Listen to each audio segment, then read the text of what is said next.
got that one there. Gotta make sure I find my thingy for that. Cool. Okay. Hiya. That goes slightly lower. Cool. All right.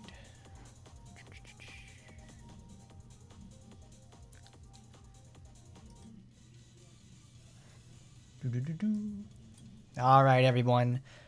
What's happening, everybody? It's your boy Hardcorn, and we're back once again with even more action Taimanin. This is a very special stream tonight. I wasn't there last week because I had to go do stuff for Kentucky Derby. Can't really miss that.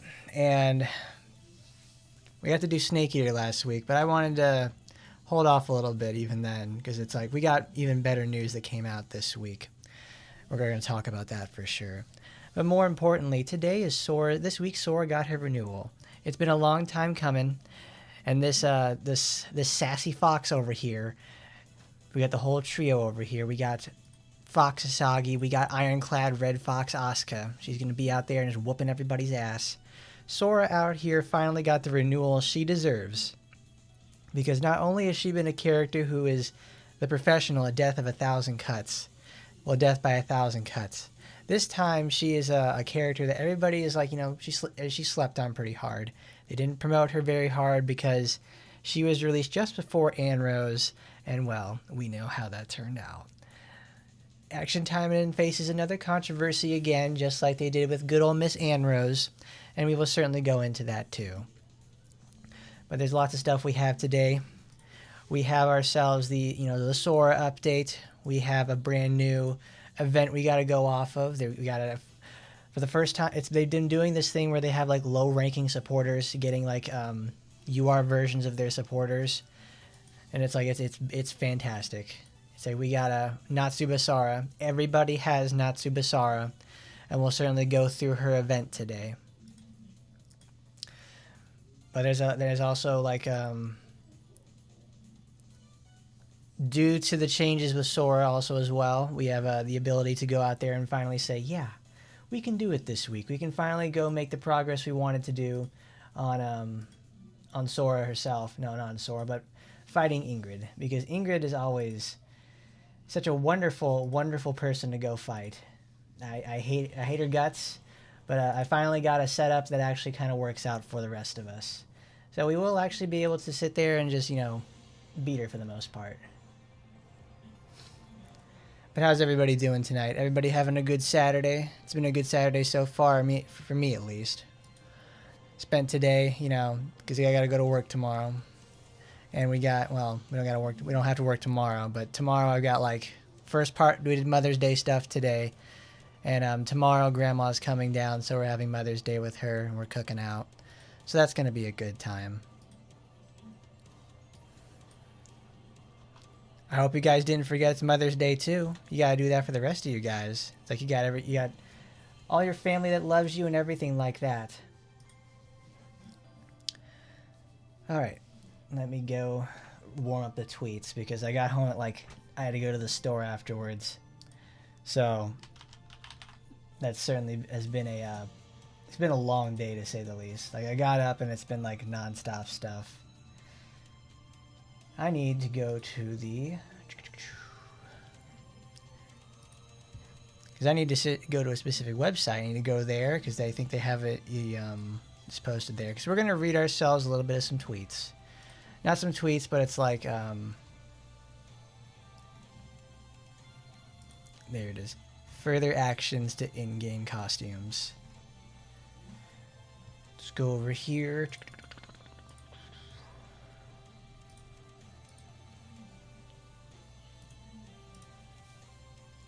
Because I'm sure it's like this is something we'd all been keeping up with for the most part, but frankly, it's like I honestly feel like there's a little bit of overreaction for the most part. Because it's this is the moment that some people have been honestly waiting for in this game for like the longest time. It's a great way to have a general complaining session and everything like that. You really get to just sit there and lay into the company itself. Because these are things, it's like, they're a bit out of their control. But it's obviously what you can do several things to help remedy the situation. If I can find this thing. No, I don't want to put Mysterized Village.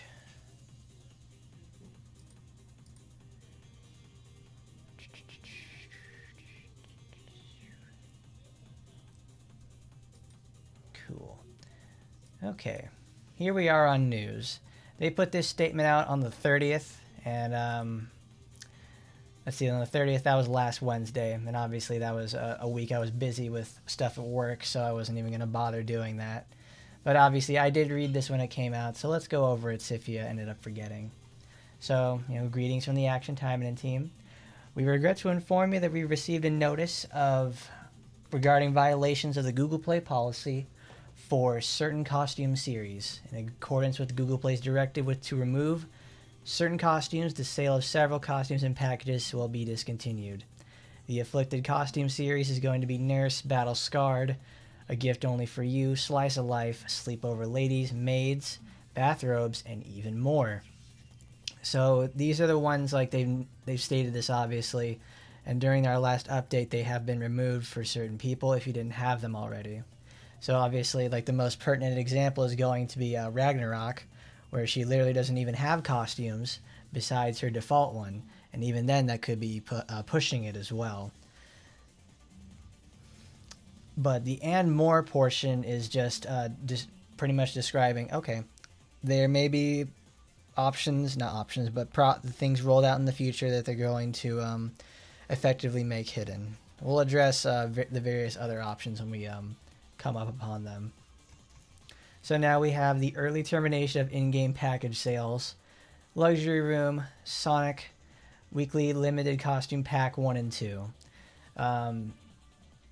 This is only on the Android side of things. Obviously, if you're playing Steam and iOS, this is still there. Like, I can go to the shop right now and they're still hanging around. But either way, it's like they immediately canceled sale of these. And obviously, it's like it's an odd choice, but I guess they're trying to get all their ducks in a line and try not to have anything that was because obviously Lightning Sonic, they made Rin close her shirt and they made that button work extra hard. They were working, that little boy's working overtime to say the least. And Weekly Limited Costume Pack, that's just the materials you get to make costumes, like for rival outfits and such. So note the packages from a mention to be discontinued early and their contents may be replaced with alternative items.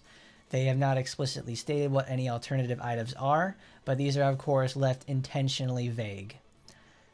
We kindly ask for your understanding that certain content such as the collection may only be partially visible. They rolled this out on Tuesday, and what this means is that say Lanzang obviously got the whole hoo-ha's out. She got them out for everybody to see.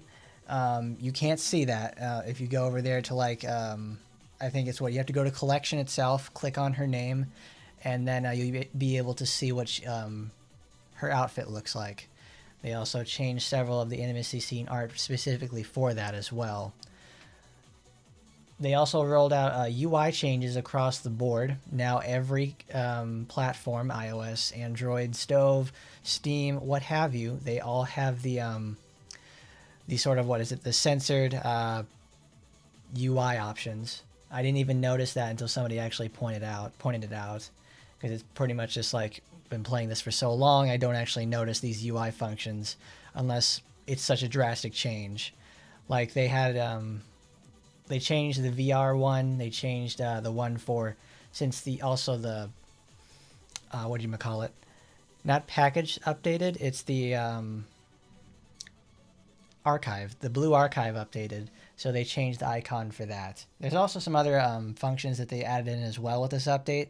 So it's not all just sad news all the way around. But I just want to get this out of the way first because, frankly, this is a sad state of affairs, but I'm not going to really go all out on the judgment side of things because this whole letter is going to describe whether or not, what are they going to do and what are their plans for the future regarding this sort of thing. Because everybody's huffing that brown fucking dust and saying stuff like, oh my god, they submitted their claim to get the age rating changed. Why can't they do it? And it's like, there's probably something more there that we don't understand or don't know for the process. We'd have to honestly like probably ask other companies as well, because this is not just for Action Taimanin. It's like across the entirety of the Google Play Store. Let's see. So this is just a weird situation in general. So we have understanding for certain content. The collection got that. Costume packages, new or repeat, may or not be released on Android. The above measures are supposed to take place on May the 6th, and that's already happened. So, and it's already been implemented weird in the first place. The partial visibility has already been rolled out. You have to do like slightly more steps to do it, but that's about it. These changes will only apply to Android. There will be no impact on iOS devices. Steam, Stove, and functions such as purchasing or previewing will remain as normal. That is true. You can still purchase the same things. It's like I can still get Lightning. I can get Sonic on through the store. I can still get the costume packages. I can purchase the same, but they've always been pushing two sort of like update packages: the iOS side and the supposedly uncensored Google Android side of things. But now they're just, I guess they've consolidated the whole thing and just get across the board like, we're just going to do this. We're just going to put it on this side now. It's like, okay, so be it. But it remains as normal. It's fine. I did that yesterday. We kindly ask for your understanding. Please wait warmly that this is an unavoidable step to continue to ensure the continuation of Action Taimanin on Google Play, and we sincerely apologize for any inconvenience this may cause. So, obviously, if there's one thing I wish they would do if there's one thing that games usually like to do when they have bad situations like this, where the actual platform they're on causes a change, not so much the game itself. I really wish they would just give a ton of rewards during this sort of stuff. Like they obviously have the code in there. We'll put that inside, but it's like every single time they need to put pretty solid rewards behind this. It may only be a bucket on a fire, or on a raging grease fire, but it's still something to placate it for a while until they can get everything under control. So, yes, this is, it's one thing in the fact that it's, oh, we're doing this, we're doing that. It's like, that's fine. You can say all you want. You can do all these fancy things, but this is a case where the end truly justifies the means, and that it's, okay, whatever you're going to do, you're going to, I know they've already submitted ratings board things. That's another tweet they put out the other day. We're going to check that out. But it's like, I want to see what happens. I want to wait for that, because how they treat the situation is going to determine not just the life of Android, but the rest of the life of the entire game. This is like an Anrose level situation, but even higher. People have been waiting for, like, obviously the drama farming situation is like at its peak right now for this very little game, and it's like, it's just whatever. It's like so many things, this too shall pass. But how they treat this is going to determine its the rest of the game's life. What's up, Jeff? Let's see. We fully respect the advisory decisions made in accordance with Google Play guidelines. Our team is dedicated to exploring various solutions and alternatives to ensure compliance within platform regulations to provide a sustainable service moving forward. That's just saying, okay, we have to, we're kind of in a rock and a hard place. This is going to take at least a month or 2 months to do this.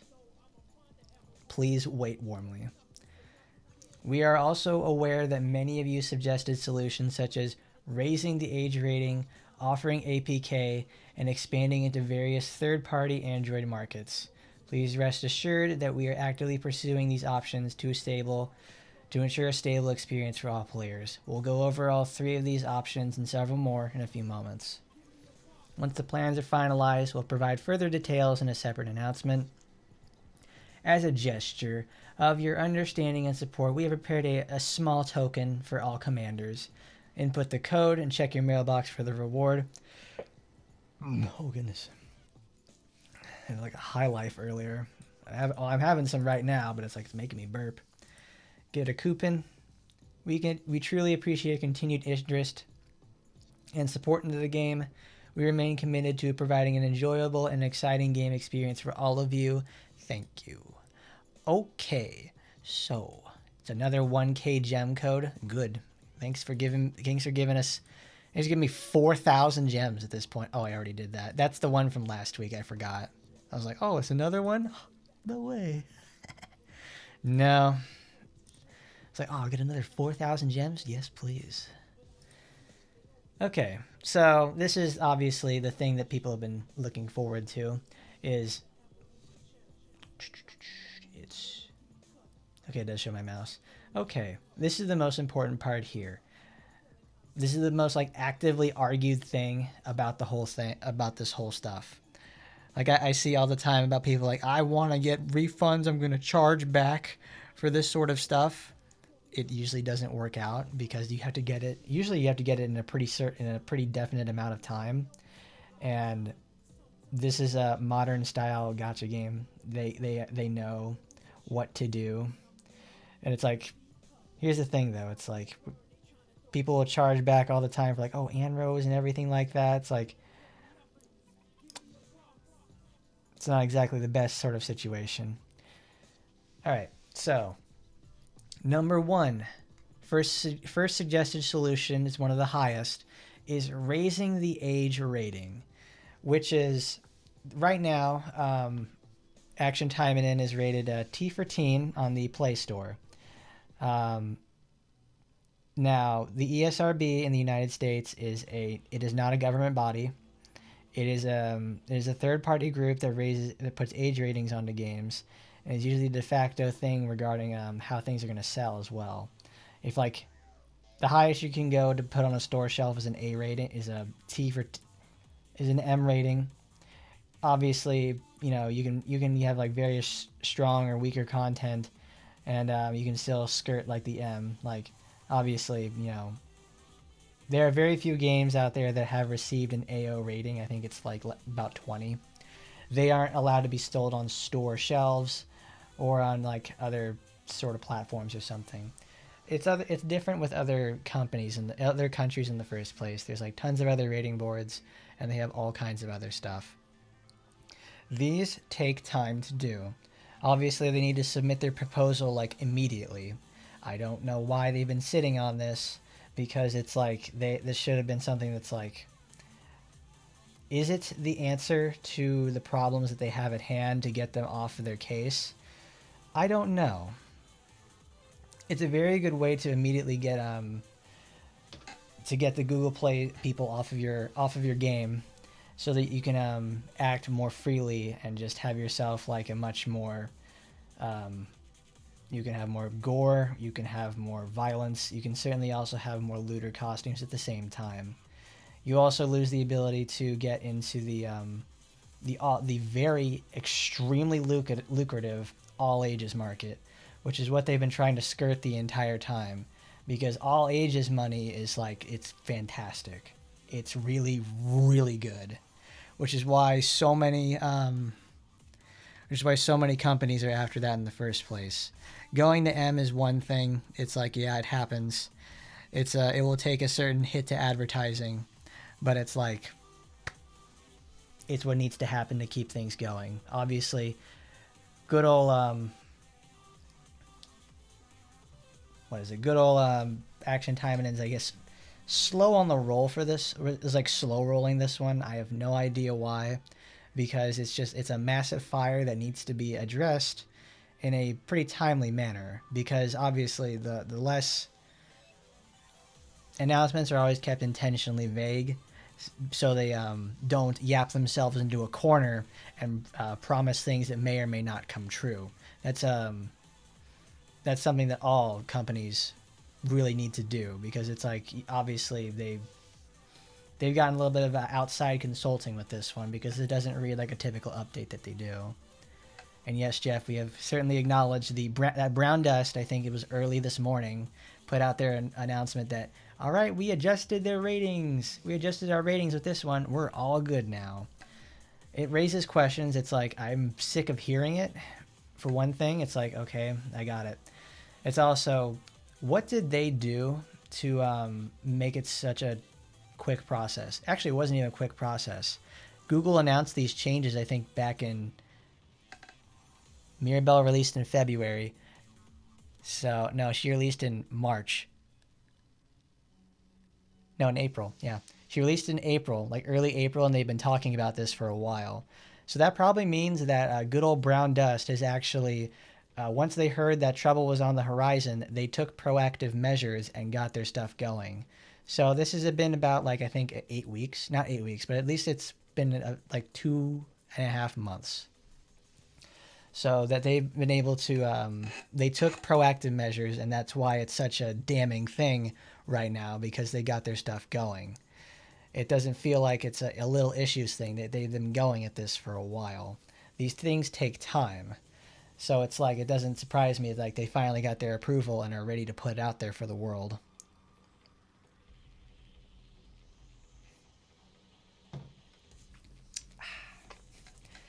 Age rating is a very simple thing to do. That's all you have to. It's straightforward, and they have to. They have to have worldwide. In like most markets, they at least want to have most markets age rating raised up, at least in China, Japan, and the U.S., and probably in Europe too. But that's probably going to be like a rolled out sort of process. So like, they also had another update regarding age rating stuff. So we'll read that after this. Offering APK files. Okay, this is a very, like, I don't think you guys understand just how many people don't even know what an APK is. Because like I go to something like QApp or like APK download or something, and those websites, I know how to do that. That's a very small percentage of mobile game user population to be using right off the like downloaded APKs. It's very simple. It's just like running in any exe on your computer, and it's like, okay, I'm gonna run this, install it, good to go, and I have to keep downloading it every time. That creates two problems. It's like, it's a knowledge-based thing. You need to understand you have to be essentially like Hank Hill. You have to get like past the Hank Hill factor of, do I even know what an APK is? How am I supposed to download it? And since this game updates every week, you would have to get an updated version of said APK, or it has a way for this APK to call home, get the new version of its APK, and automatically update it. And it even will bypass like Google Play situations, because that's how they package their stuff and roll it out, is through using Google Play. Because I've played games myself where it's like I have to update the APK like every week, and it's like that gets really old really fast, having to manually do that. God forbid you have to come back, or you just forget and try to come back later on, and you're downloading the entire game every single time. APKs are nice, but it's also like, it creates commitment issues, because it's like now you have to get over that hill every week, and then you have to deal with creating two series of that, an APK for Android series, and also now it's like, okay, how about if like I want to put like the iOS version out there? You have to jailbreak your stuff, and even then it's like, that's work. And we obviously know that the Action Taimanin team is not exactly fans of extremely hard stuff. Well, not so much hard stuff. It's like maintaining an APK that has to be manually downloaded and applied. That is, it takes the casual out of the casual gaming experience, and it makes it even more niche than it already is. Because while it is such a good idea, it's not exactly conducive to keeping players in the game. So, and then expanding into various third-party Android markets. Third-party Android markets usually consist of like the Q app player. I don't know any other ones besides that. There's other players as well that you can download those things off of there, and those are usually obviously people are not going to stray away from like the main store. Like if you're not on Google Play or like one of like the top two third-party Android market services, people are not going to use it and they're not going to play your game. It's like you're effectively playing with fire on third-party Android markets because it's a really great way to make sure that nobody's gonna see your game and it's just going to fall into obscurity and go into end of service. Like quite literally, they want to play ball with Google Play because going into third-party Android markets is like the worst thing you can do because you're now going to split your player base even more and put them into something else that's like they don't know what that is. They can't exactly trust it either. Like trust is like a really huge thing about this too because trust has been tarnished because of the whole situation right now and how they've been treating it. So they say like, okay, I'm going to go to the Q app player. All right, how do I download the Q app player? Do I need to put my information in there? Do I need to do all this? It's like it creates uncertainty, and it creates uncertainty when you need to be as rock solid as possible. Third-party Android markets are like they're kind of poopy, and obviously, they want the coverage that Google Play gives them. They want to play ball. They really do. That's why everything that's why every salacious game that's out there right now, like Brown Dust, Azure Lane, Venus Vacation, all those sort of things, they want to be on there and they want to do they bend the knee towards good old Google because they know just how bad it can be. And obviously there's a fourth one not mentioned here, but it's the good old-fashioned everybody like sucks this thing off super hard is how Snowbreak has the INI file editing thing where you can go in there and just edit the costumes censored and non-censored from 0 to 1 and you hit save and it does that. This is the same situation as APK filing. Like it is even then it's like,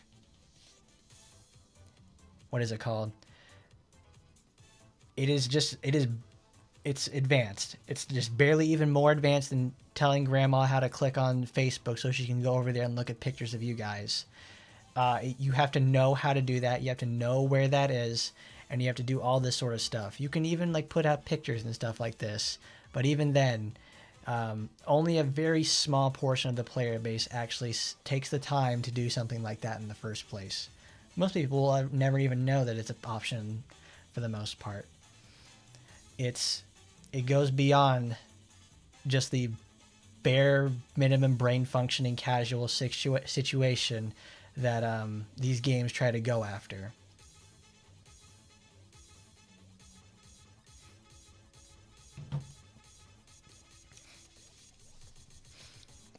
And besides, like every time I hear about the whole like Snowbreak having their little INI change, it's like, can you make that then?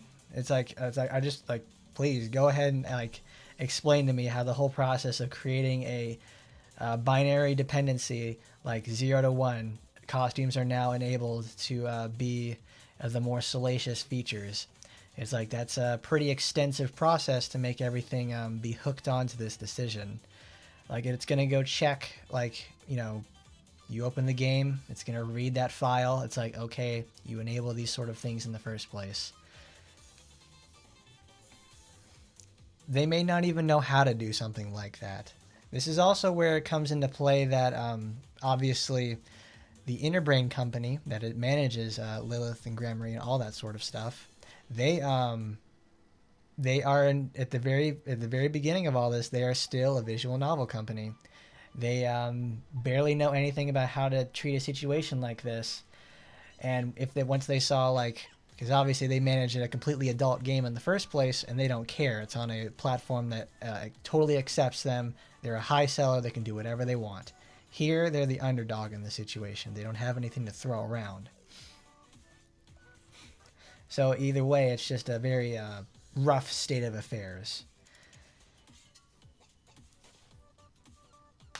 So the age rating thing is obviously the one people are pushing for the hardest. That's going to take time. In that time, I really hope they kind of lay on some placating rewards. Like they put out like lots of codes, lots of stuff they put in your mailbox like almost every couple of days, because they really need to make sure it's like keep them pacified for a while, because obviously they don't read Twitter. They don't do that ever. They can barely handle reading the fucking reports that we give them over here. Let's go to news, and this is the one that came out the other day. Today's the 12th? No, the 10th. This came out on Thursday. So now we have important Google Play Store content policy changes and game rating. Greetings from the AT team. We would like to express our sincere gratitude to all our users who have shared their feedback and opinions in response to the recent tightening of content censorship policies on the Google Play Store. Among us, these responses, you have requested that we raise the game's age rating. After careful review, we submitted a reevaluation request to Google. However, please note that except for Russia, the rating remained unchanged in all other regions. We hope that this clears up any sort of confusion. Regarding the authority and procedure for game ratings, I love this. I really love how this is, because it's I'll just read it. Game ratings are not something that developers can assign or freely modify at their own discretion.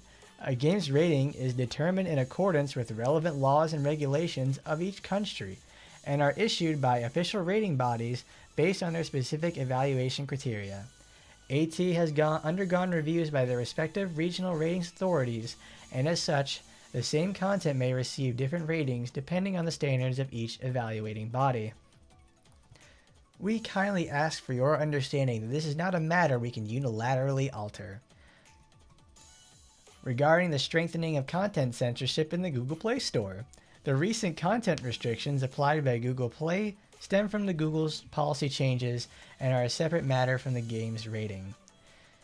We are equally disappointed and taken aback by these sudden restrictions, especially given that our game has maintained a stable service record until now. Nonetheless, our commitment to providing the best possible gameplay solutions to our users remains unchanged. We are actively exploring every possible solution to address this issue and minimize the impact. We will continue to listen to your valuable feedback and Guilty Gear strive to ensure you a stable and enjoyable gaming experience. Thank you for the continued support, the Action Taimanin team. Okay, so I like that they said this. I really do, because this is the one that everybody wants them to pursue. And this is also why this is going to take a long time.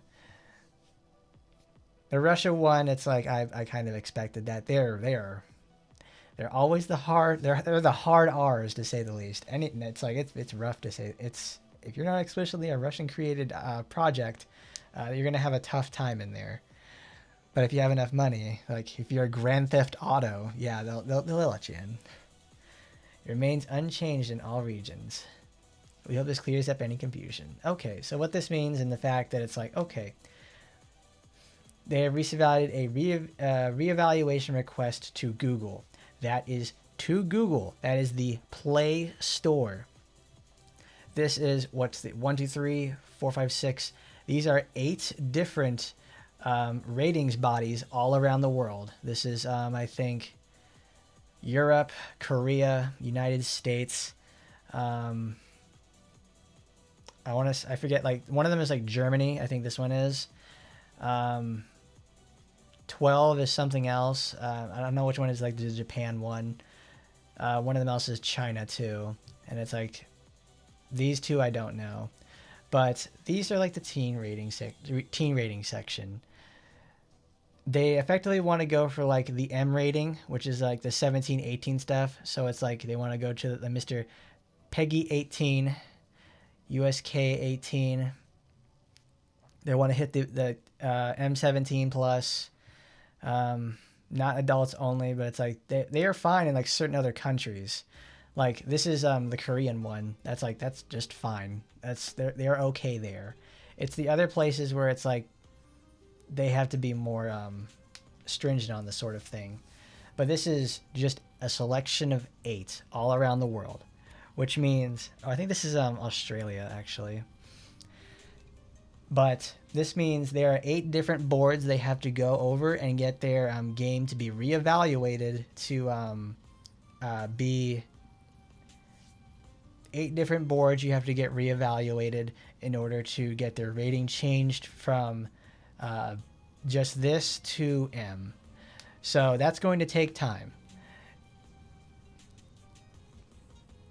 It's like they would have had to have done this the moment they heard of it. I really hope they weren't just sitting on their hands on that one and trying not to like, oh, it won't affect us. We're doing just fine. No. This is what happens when you don't do your homework, I guess. And the teacher gets you caught and now you have to pay for it.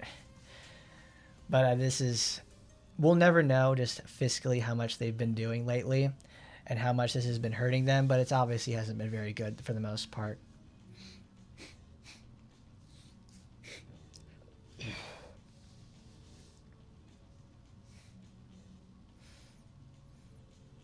And when they say that they can't unilaterally alter this, it's like it's effectively trying to change how things they need effectively like a deregulation situation where it's like if they could go across like the entire thing and just make the change itself and like just a sweeping thing and they'd be submitted in 2 weeks and it'll be all good. They can't really do that. But obviously it's like, oh, these changes, these things, it's like, oh my God, we are equally disappointed and taken back by these sudden restrictions. They aren't exactly very sudden in the first place. We've all seen them coming. It's not exactly, it's not something that like was sprung upon you like, dude, it's fucking Dead by Daylight. Here comes Springtrap. Oh no, I'm fucking dead. No, we all saw this. Like every other company that has like in this kind of market sees this too. So it's like sudden. It's not sudden. Like you don't need to submit it like the day or like the week that you knew something was up. That's why it takes so long to do this. This is like it's maintained a stable service record until now. Stable is like that's fine. You know what else is stable? Fiat currency. People understand it's there. But until something happens to it, we just accept that it's going to be there until something happens to it. And this is what happens when something changes within it, and now we're not prepared for it. And we have to live in the consequences of this doomed world that they've created. But either way, that's what they've done. Let's see. Yeah. All right.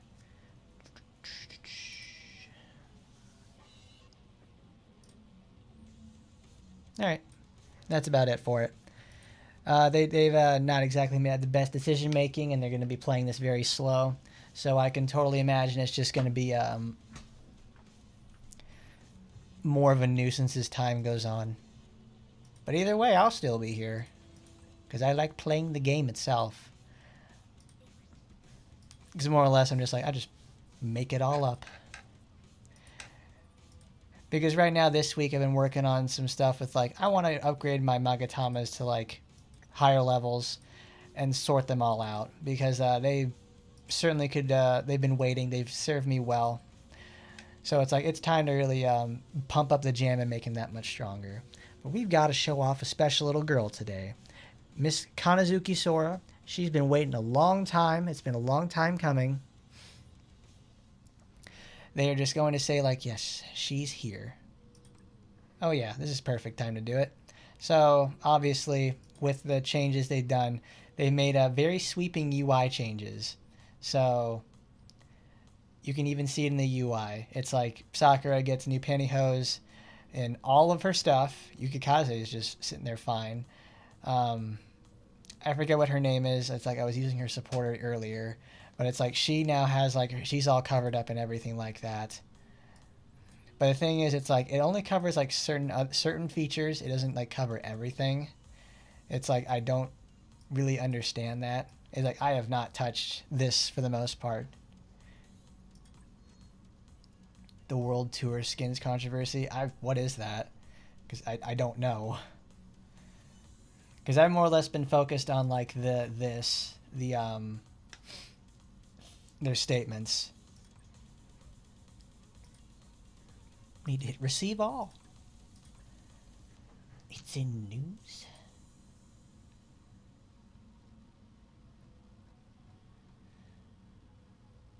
Oh, that. Who's getting one? Astaroth has one. That's right. We didn't cover the newsletter last week because I was at work. I can't get out of that. Where's hers? Oh yeah, this is coming out in next week. So what is it? It's Rin, Eleanor, Astaroth, and like some other third thing. They're getting their costume, their World Tour costumes. Some of them actually look pretty good. Rin's getting hers. Oh, and Mirabelle as well. They're getting their World Tour costumes as of late, and obviously they look a little different than what they're supposed to be. Because I remember he posted about this, and I was like, okay, let's check this out. So, Infernal Berserker. I think we can pretty much say that she's not exactly supposed to have like all this here. They put that on to say the least, to really cover things up. Obviously, this is the censored sort of artwork as well. And since this is a Steam version, it's like these are past ones they're probably not going to touch for the most part unless they really put in the work and go censor Major Booba over here. But now since it's a new costume coming out, they can do it. So, you know, she's got Miss Skyrim horns. It's like Fuzro Booba. You can take her pants off. Can you change the color? Yeah, you can. Okay, that's cool.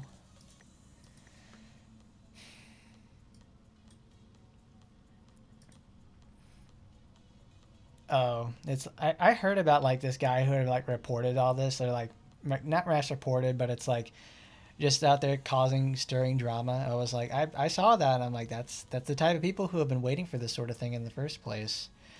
It's like they're trying to like kick up some dust in a situation like this, and they're making it so that it's obscured. They're obscuring the they're making it's a bad actor situation. They're trying to create more problems than are actually there in the first place. Let's give Mirabelle some food. There you go, baby. Eat up. She is the fucking strong. Almost there to 20. She has one. G.I. Aloha. Stationed in Hawaii, baby. Pearl Harbor ain't got nothing on her. Because it's like, this one is like, I don't really see what they have done for the most part. It's just, it feels like something kind of par for the course in something like this. I mean, it works for her. You can take off all the functions. You can give her normal hair.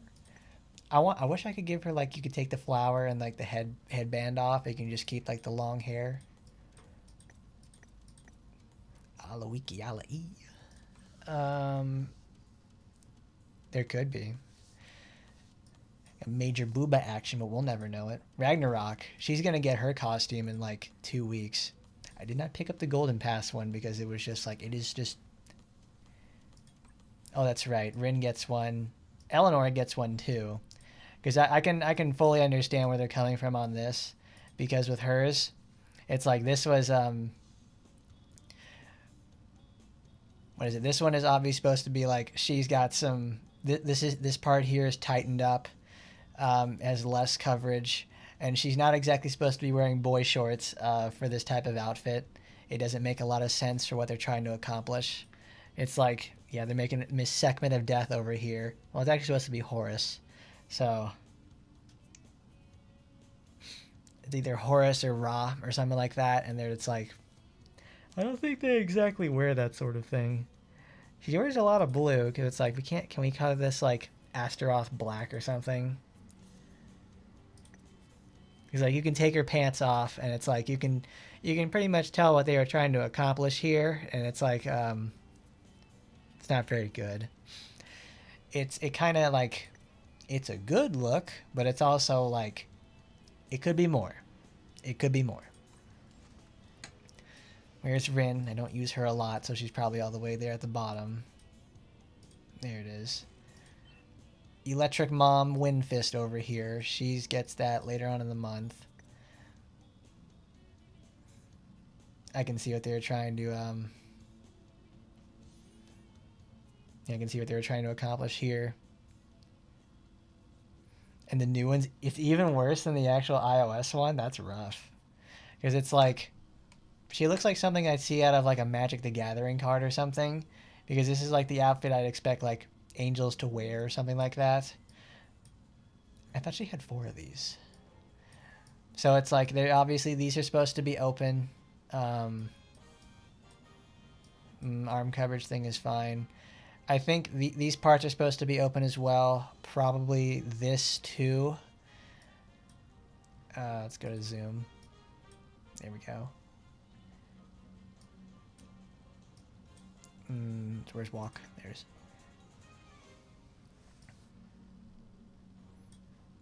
Oh, can we take portions off? Okay, cool. I mean, it effectively just wears like a regular Taimanin suit for the most part. It actually, you know, I wish we could actually toggle the both of them, because it's like, this just makes it look like Asagi's regular outfit, but they put it on Rin in the first place.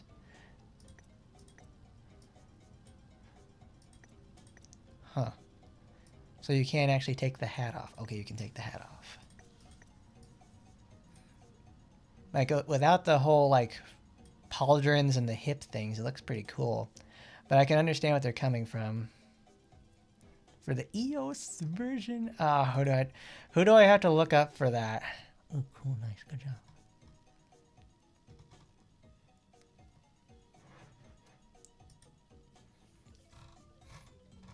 Let's see, can I just go look? There it is.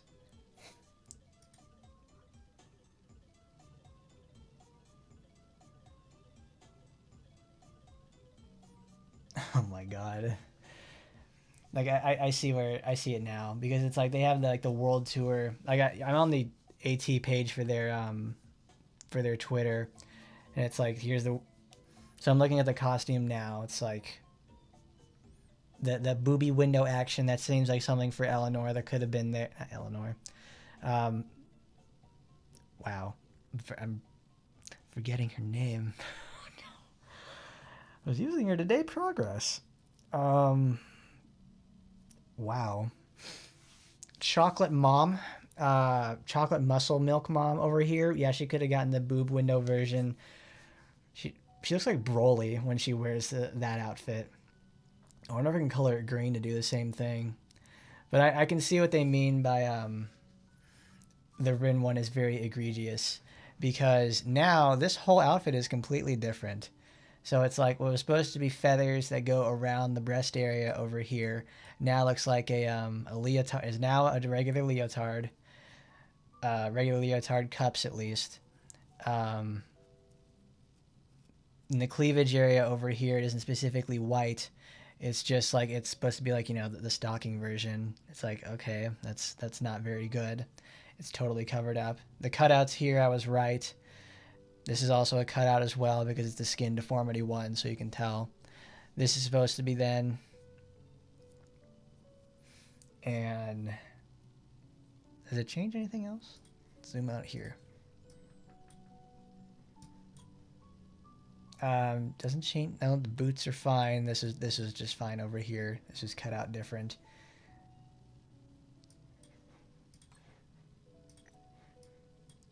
it looks like the actual like hip thing changes were changed a little bit too, and the pauldrons are fine.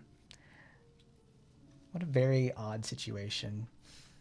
Because even then, like, you can tell Astaroth over there was supposed to have, like, you know, they're not supposed to have the stocking in there. I'm like, that is not exactly a very good look for her. It's not very good. They've, what a very odd way to implement this. Because it's like, now nobody wants to get these when they come out. So it's like, why? Why do you do this?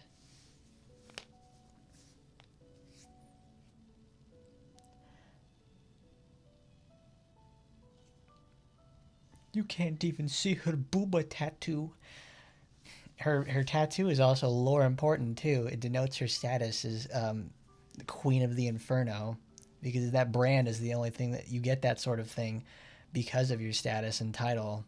She doesn't get it because it's like, oh, it's a funny little tattoo that you can put on your characters. No, it's there because she has it. This is a very glaring issue, and if they're going to roll out assets like these, and then put them in this sort of fashion, it's like, that's not good. That's a very poor way to accomplish these things in the first place. Yeah, now she no longer has it. It's completely covered up by the stocking itself, and even in the World Tour picture for the iOS side of stuff, they're just like, all right, there you go, bud. That's for you. You don't get to see the tattoo anymore. It's covered up by her stockings or something. I don't know. Because, like, they always said they wouldn't touch the Steam stove or other stuff like that. And yet they're rolling it out across the board to all the platforms at once to have the same sort of content. It's like, well, that's not exactly a good way to make sure people want to pray for your success, is when you start rolling things out like this, and it's a very poor way of implementing it. It's like, all right, now you've messed around with, like, these are characters people have put a lot into, and now they don't even get to have the costumes they've enjoyed for so long. It's not good.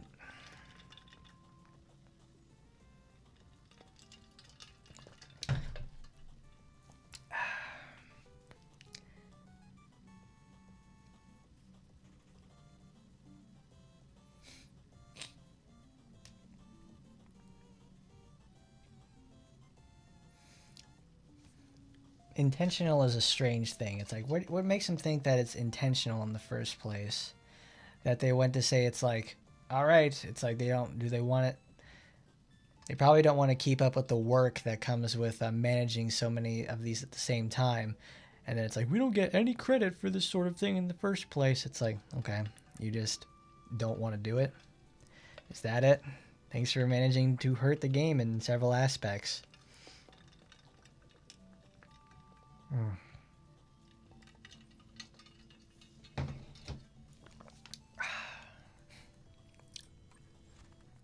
What a sad state of affairs. Let's see. Where are you, Sora?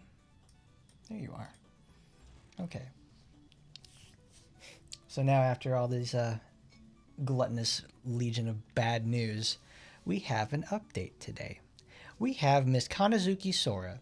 She has spent a long time in the annals of the game's history, generally forgotten by most people. Well, I shouldn't say forgotten, because she has quite a lot of fans for the most part. At least it's like people enjoy her. Like, they actually pick her of their own volition. Nobody else told them to do it, because they like her because she's cute. She very much is, and she leans into that aspect now with her renewal. So she gets a few new things about her, a lot of changes. And they, I don't know if they did this intentionally. They probably did this on purpose, because they just know how hard we tear into these, we look for any scrap of information in those videos, and I hate making conjecture like that. But Sora got a renewal. She got a new weapon. She's gonna get skills revamped and looked at again, and also with the and she gets a new passive as well. So let's go back to this.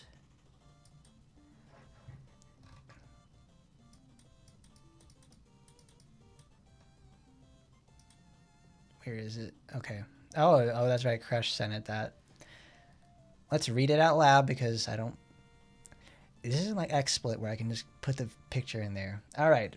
To you, person who emailed support Gremory Grames. Yeah. Thanks for reaching out, homie. We sincerely apologize for the concern caused by the recent measures related to violations of Giggle's policy. We are striving to ensure that platforms other than Android remain unaffected. However, please wait warmly and understand that certain changes were unavoidable for content shared across all platforms, such as costumes and character packages. Oh man, I'm burping. Your valuable feedback will be forwarded to the relevant team, and I'll do that in future updates. So they do their best to make platforms remain unaffected. It's like, well, they haven't done a very good job at that, because now we're here on Tuesday, well, on Saturday, and all my UI is censored, and future costumes are not looking very good. So that's their canned email for it. So they didn't even take in consideration it's that we'll be talking about, okay, congratulations. It's like, this is a problem. It's like, oh, no, it's not. Wait until we come back to work on Monday. We'll take a look at this. Bye-bye. Okay. How very tiresome. So, Sora, well, actually, we have the newspaper. News we can use. Let's read about Kanazuki Sora. So, she got a renewal. Her animations and model have changed. We'll take a look at those. She got a makeover, and boy, does she look great. She gets the renewal package. Her new, brand spanking new UR weapon that's fucking awesome right out of the box. The 1-5 Wonder.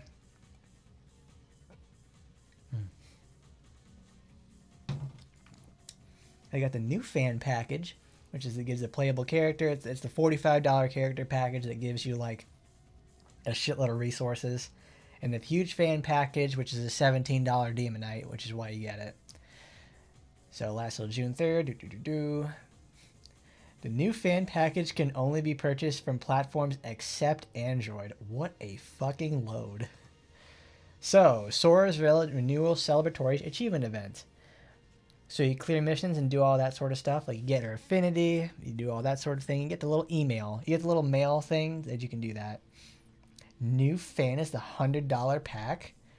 It's $45. What? Why is... Oh, that's the $89 one. Where it's got like an assload of stuff on there. Clear stake. Level her up.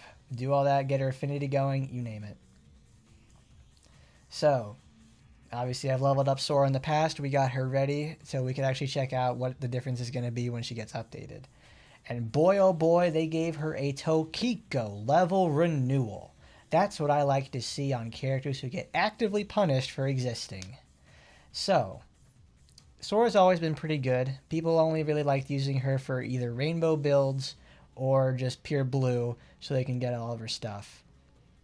We'll get there to the weapon. It's very good. We'll talk about this. So, the animations, visual effects, area of effect, and damage of skills have been changed. Almost all of them have. A new unique skill and a new unique debuff as well. So, every time it uses certain skills or with her renewal weapon, it creates Foxfire that tracks enemies. Foxfire previously was every time she would attack, it would fire off 2 other side arrows that would home in on the enemy quickly and then blow up after a certain amount of time.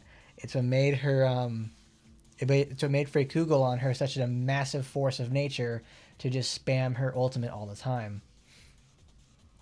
But now that Foxfire creates slow-moving projectiles that apply an unremovable debuff unless you have a debuff purge. Like, we'll see how a 10Q does this next week. So each time Foxfire hits an enemy, Heavenly Punishment, her unique debuff, is applied. It stacks 5 times. And it's her new unique debuff, and it's pretty fucking great.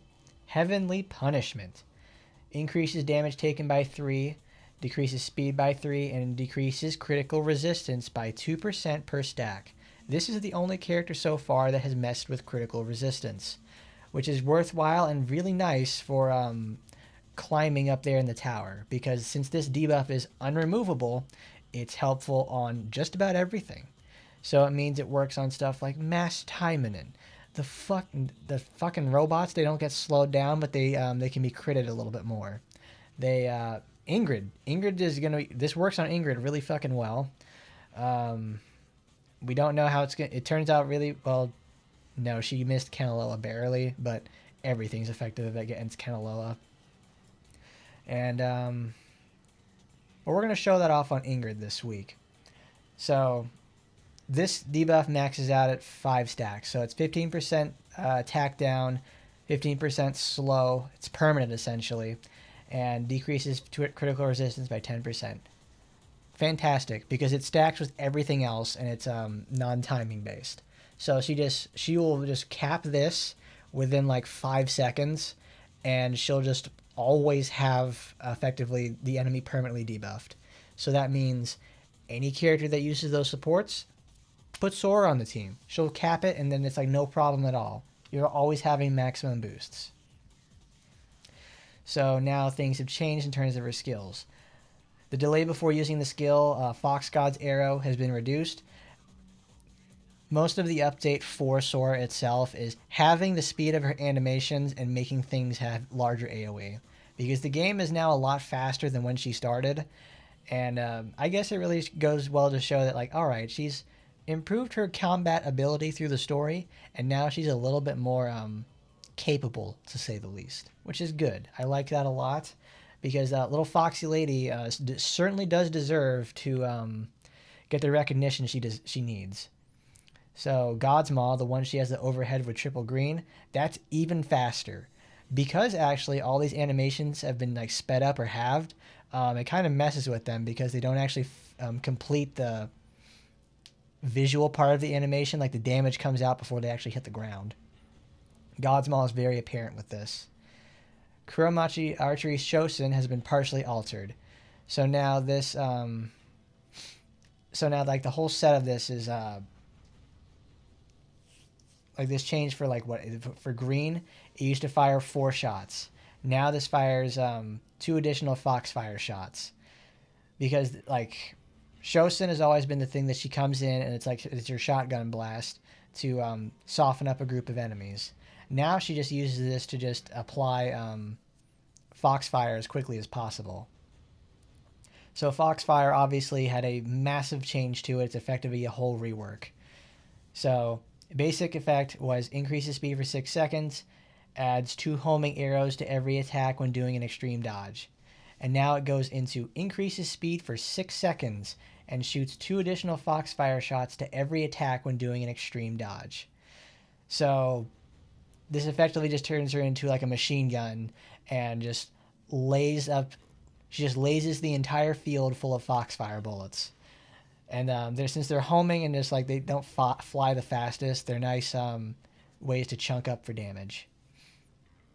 So they go from shoot 1 additional arrow, 1 more Foxfire, increase the damage increase. It's just like they're just changed. It's effectively the same thing, but they just wanted it to go like. They changed it from the original Foxfire arrows, which are just for pure damage, into the new Foxfire rounds that apply the debuff. So it's effectively the same, like more damage, more arrows, and this is one of her 2 healing skills, which was restore HP to 3% the damage dealt by the arrows. So it stayed the same, just named something different. 3%. These arrows do not do like the most damage at all. Like unless you have like her renewal weapon, these it's just there for supplemental damage. But now it actually has a little bit more value out of it, because from what I remember, her I have the weapon. That's right. So we'll talk about how the weapon itself will work, because now this it has an interaction with Foxfire, the extreme dodge, and when the weapon's effect itself. So we'll read that in a second. Let's see. Flare of Grudge has been changed. The original one was reflects 50% of damage taken for 6 seconds when doing an extreme dodge. It's very much a meme of a skill. I know that for sure because when I did the video for her all those years ago, I showed off what it looked like, and it was the damage reflected is not worth enough to take with you. It should have been so it's like whenever she reflects damage, it does like it's a multiplier reflected back to the enemy. So now it just effectively turns into Sue's. I don't think it's Savasho. It's the one that she gets the armor field.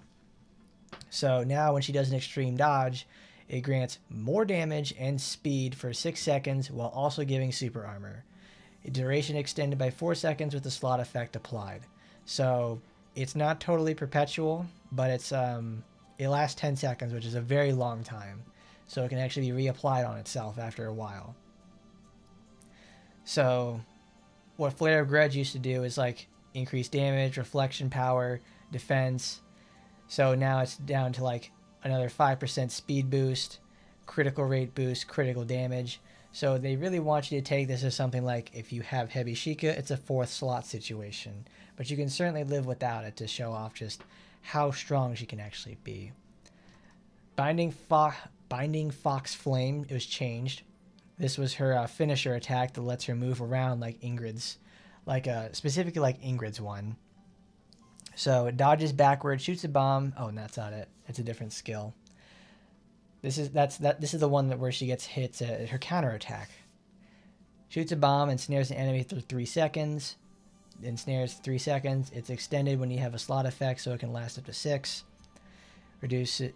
So it went from reduces enemy damage, increases duration, increased damage. So now the arrows penetrate enemies, so you can hit more than one enemy at once and snare them. Increases damage by 20%, and increases speed by 20% too. So it's a repositioning tool, or you can use it. Yeah, it's designed to be a repositioning tool, but it's also still a counterattack skill in a game that has in modern action Taimanin that lets you get hit and whacked all the time.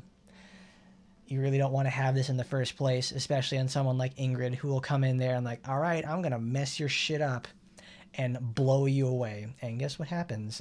This kind of doesn't work out.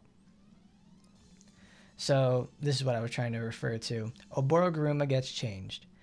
Moves to a certain direction, shoots a cluster bomb that deals an area attack upon landing and shoots 3 homing arrows.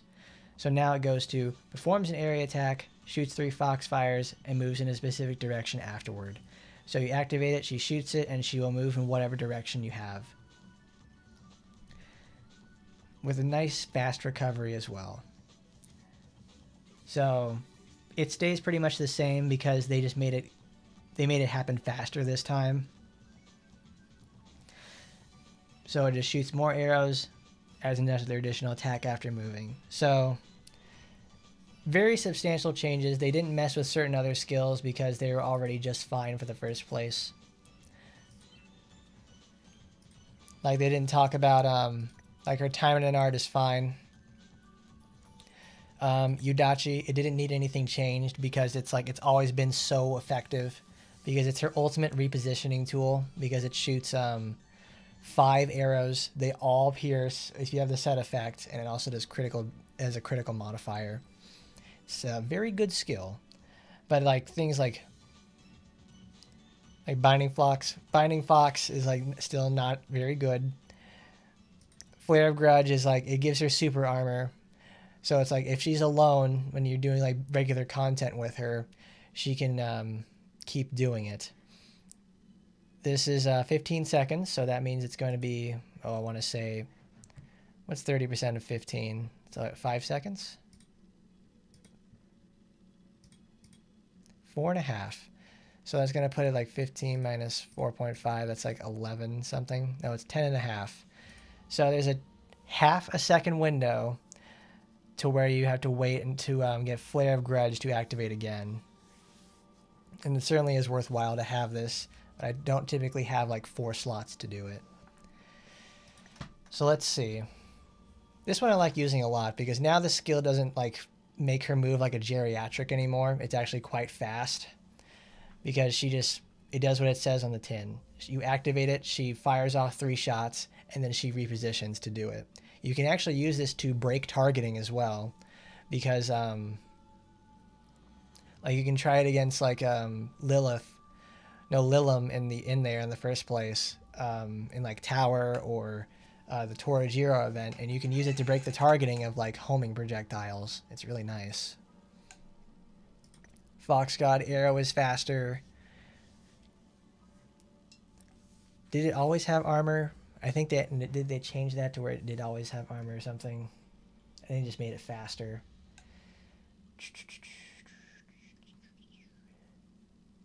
Tingly punishment. Where is it? Oh, just a delay.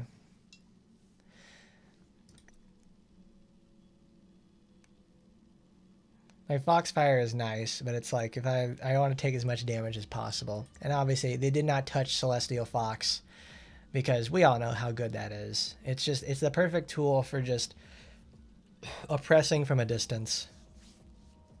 I'm just really glad that they effectively just have the delay on God's Arrow and God's Maul, because they were both traditionally very slow attacks. But it always felt more worth it with the Arrow, because like it had that wind up and it would always hit really hard. So it would always feel really good to use. Like you had to wait and you always got something good out of it. God's Maul being so critical dependent creates a little bit of problems with it. But this is like what I said earlier. The actual damaging animation comes out faster than the swing itself, which is a product of not taking the care to take a look at that sort of thing in the first place, but what have you. Of course, she has using certain skills that fires Foxfire that tracks enemies. Every time Foxfire hits an enemy, Heavenly Punishment is applied and it stacks 5 times. Pretty straightforward stuff. It's just that the unique debuff is so very strong. And now we'll finally get to the weapon.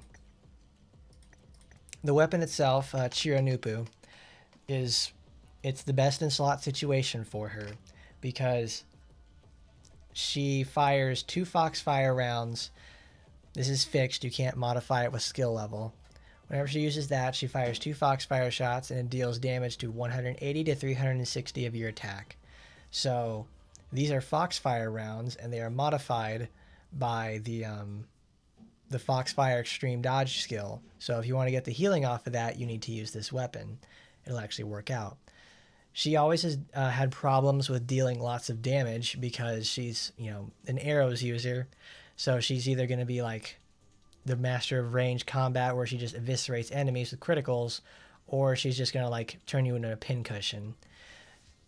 Most of her life in a player's hands will be spent turning a character into like a massive pincushion. So it's like, all right, we're just going to give her 15 to 30% attack, for 15 to 30% damage boost flat out. Simple as that. It's not like thematically crazy or anything like that. It's just, it made her stronger. And it makes her even more stronger, like by the fact that she gives, good old fashioned, let's just give her fixed 20% penetration increase, no questions asked. Because we need to talk about penetration as well, because penetration itself is very valuable when you're climbing into higher floors. Like when you're making your run to 100, you certainly can do it with the like racial damage attack boost and everything like that. But the goal is to make the fight take as little time as possible, because the longer you stretch the fight, it's going to just take your characters will take more damage, or you're not dealing enough damage and you'll time out. So then you have like, because then you have something like, to say like Ingrid, who like this week you really, really don't want her to like, you don't want that fight to last extremely long, because making it last a long time means you're just going to probably die, because Ingrid will get out one of her super attacks and just one-shot one of your teammates, and you have to restart because you just lost your debuffer, your healer, your damage dealer, or yourself. So you want to penetrate as hard as possible and bypass defense, or at least get like reduce your defense calculation even further so you can hit as hard as possible in the fight. Sora can now do that better than most people in this game, because now not only that, she has inbuilt penetration. You can now add in, you can now have what is it, you can farm the stacks immediately because she'll just bottom out on the max out Foxfire stacks.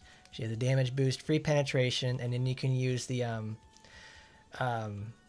it's not the armory thing, it's like the supporter function setup, which is a new thing that got added in this last update, and nobody has talked about how disgusting it is. So before we get into actually the event itself, almost 90 minutes in, we need to talk about this. The collection effect has changed. So you now have not only just the HP benefit itself, you have now an attack boost. So let's take a look at what this is. The formation effects now can go up to 4. So in order for the, they now have a 4th collection, they have another 4th requirement at the end for each and every single supporter in the game. So in order to meet this supporter collection effect. So these have always been here. You need to have them. You have a max level with max intimacy. Now to get the attack bonus out of this, you need to have maximum skill level. That's a 5-5. Even after so many years of playing this game, I don't even have a bunch of them up to 5-5. I have a bunch of 4-5s and 3s, but not a whole lot of 5s. Like right now, mine sits at like 109 apiece. So now we have collection score information. You'll receive a following benefit based on the collection points you've attained. So the collection effect bonus, it takes a percentage of what you've acquired, and then like applies it to it. We have to show that again on the previous page because it showed off the calculation. So we only have like 204 supporters in the game. We just recently hit them. So in order to get to 2, you need to have 55 supporters. They are very, that's not exactly the hardest thing in the world. It's annoying. It's very much so, because many of the game supporters are given out for 5-5s in events. So it is certainly doable for everybody to have at least 2. You'll have lots of these SR supporters. You'll be able to just have them regardless. So 5-5 your R supporters, your SRs, always 5-5 your event ones, and you'll be able to hit 50 pretty easily. It's not too bad to this point. It's just that, you know, it's one thing to be here. It's the fact that now you can have 4 slots. Like I will be up to 100, and it takes, to get to 3, I need to get to 125. I have 109 right now. That is a massive task upon itself. Is even getting one supporter to 5-5 takes a whole event to do. So unless they keep rerunning stuff, well, now they have the archive function, so it can actually get even more supporters, like be easier to get you to 50 and stuff like that. But it's like, man, this is some rough stuff, because the jump from like 2 to 3 is literally like, what is it, 75? Yeah, it's exactly 75, which is a big old load of horse shit. Because it would be one thing, it's like, okay, I've 5-5'd all these supporters, and now I can get like, ooh, I got a little bonus out of it. The option for more formations equipped. It's like, this is, I'm more on about the fact that you have to 5-5 a supporter to get a persisting attack boost. It's like 1/5 of my armory at this point. Not 1/5, it's like, I want to say like 1/8 at this rate. And it only goes up over time. So it's like, there's tons of supporters I don't have in the first place, or will probably never get. But it's like, they have a classification about how the attack ranking works. So the rarer the supporter, the more boost they're going to give. Like down here, we got Bug Girl. She's a 9% attack boost to that in the first place. So I have her at 5.5. That's a 0.09%. It's a fucking 9%, baby. It's like, ooh, yeah, ooh, baby, ooh, man, big money. And then an SR will be like 12%, or except if you're Mercy, because if you come out of the like coins, like what do you call that? The mileage coins shop, yeah, you already get categorized into like limited section. It's the same thing with Shisui and Founding 3 supporter. But if you're like, but it seems to look like if you're an event supporter, you get a 0.1 boost. If you're a gacha one, you're going to have like a 12.12. And if you're like a gacha UR, you're going to have 0.15. So events are going to be 0.1, gachas are going to be 0.15, and then SRs are just SRs in the first place. And then limited ones, I should have, there it is. And limited ones in general are going to be 0.2. So obviously I'll probably never have any of these, because I remember getting the regular Sakura supporter just because I wanted the supporter function. Now it's no longer enough to have that. It also means that you better, in order to have gotten 4 slots, like the moment they drop this, you would have needed to 5.5 every single supporter in the game at this point. And they're pretty, like, they're slow rolling supporters, obviously. It's taken nearly 6 years to get to, well, 204. So it's going to take a while to get anyone even close, well, closer to say the least, to 3.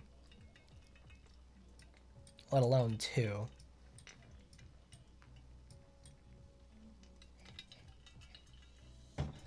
But this is not exactly my most favorite situation. It's like they managed to add another layer of, it's a double-edged sword in the fact that strength has always been determined by time in this game, and it's certainly now you can feel the difference. It's like, obviously this is a good way to also get new players started, because they'll 5.5 their extra stuff. Hold on. Do you have to have the supporter in your inventory for this effect for the effect to work? That's my question, because it's like I keep like a 5.5 copy of all my supporters always. But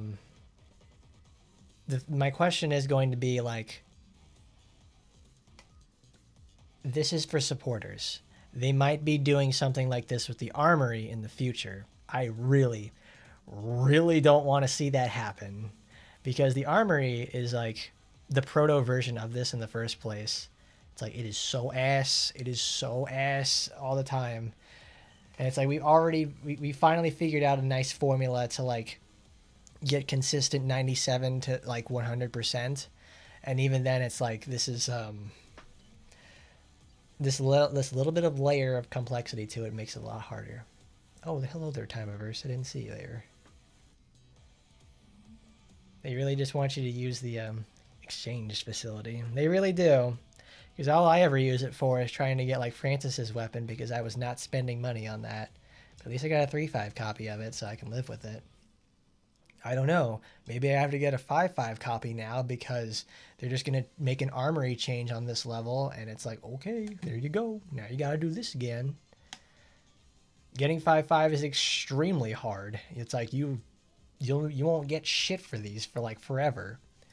And a lot of these supporters you can't ever get again. It's like, this is a perfect one. Fucking original Astaroth from the year 1 release. Nobody has this because it's fucking garbage. I've only ever got one copy of this, and it's like, I've gotten one copy and I've only gotten it out of the exchange facility. It's terrible. It's like, I'm not going to 5.5 this because one, I don't fucking want it. And two, it's like, the pool is so diluted at this point.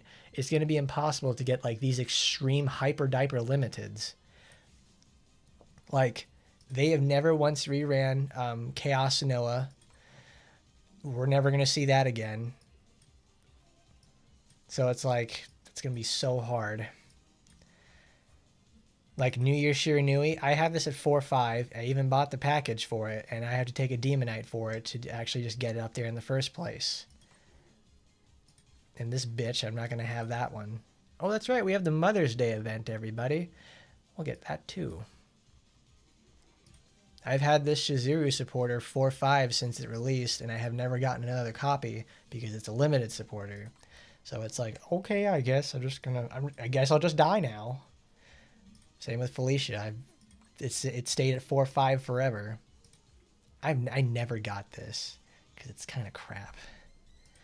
They really want us to use the exchange facility, but it's also like, there's also a secondary effect that comes out of this, is the fact that they want you to keep filling your inventory with crap. Like, not only just stuff like tickets and resources, you need to hold on to all of these supporters in the first place so you can just keep crunching them up together and try to eventually make a 5.5.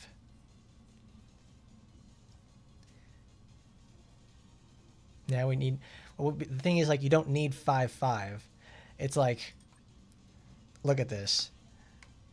It's an 8% boost. I got this at 13.24%. I have 109 of these at 5.5. That takes an extremely long amount of time. The difference is going to be almost minuscule for like at the lowest end possible. It's probably going to be like 5%. So you don't even really start feeling it until it's like you have 100 of these. Maybe even like to 75. But it's like, that's so much. That is... They just want you to collect things and just keep taking up your inventory. So you spend your gems on expanding your inventory. So you don't have to you don't have any to roll for stuff or buy costumes. How about you give out some more limited supporter tickets or vouchers so we can actually start getting some of these supporters and getting those effects you want out of it. But this is what it means. But for the 8%, like I'm at 127% HP boost. They want 8% of that, and it gets added to it. This is like your cumulative effect of it. Like 13%. The armor, dude, my armor has been like this for like 3 years. I am not bothering with that.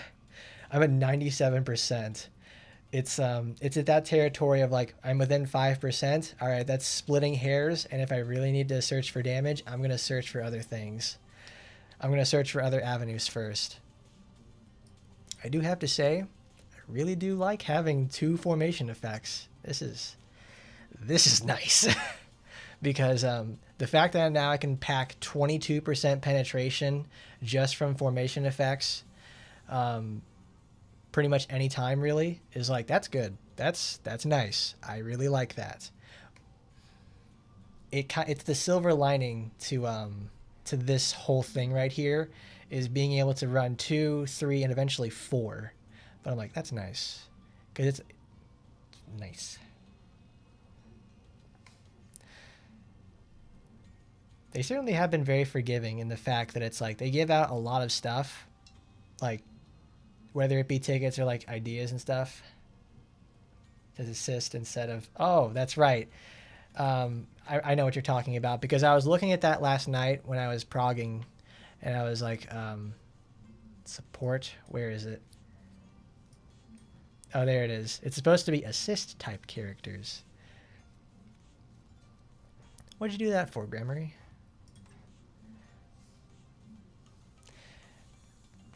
I mean, I will eventually hit 3, and it's like, I don't even barely know what to do with 2 of these things at once. Because, look at this. How many of these are like worth running in the first place that aren't explicitly damage?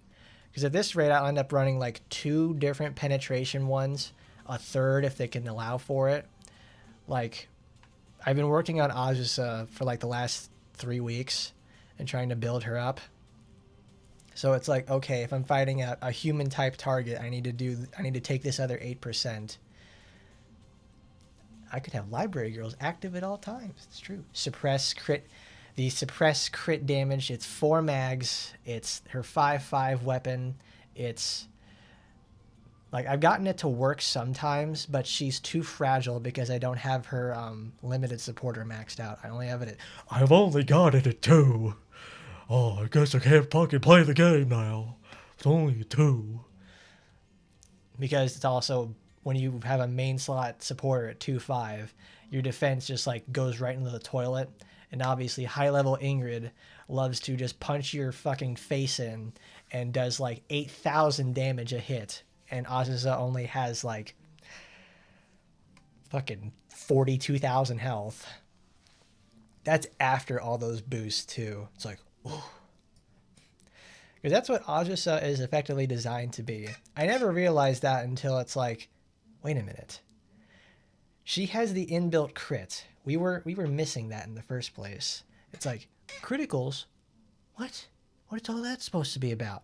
No, she has it for criticals so you don't have to so you can slot in more criticals and make them a little bit more consistent. And that way, your penetrations, when they happen and they crit, they can actually be meaningful and you can blow up the boss. Like when Azusa really when she really pops off against a boss, it's like it's over.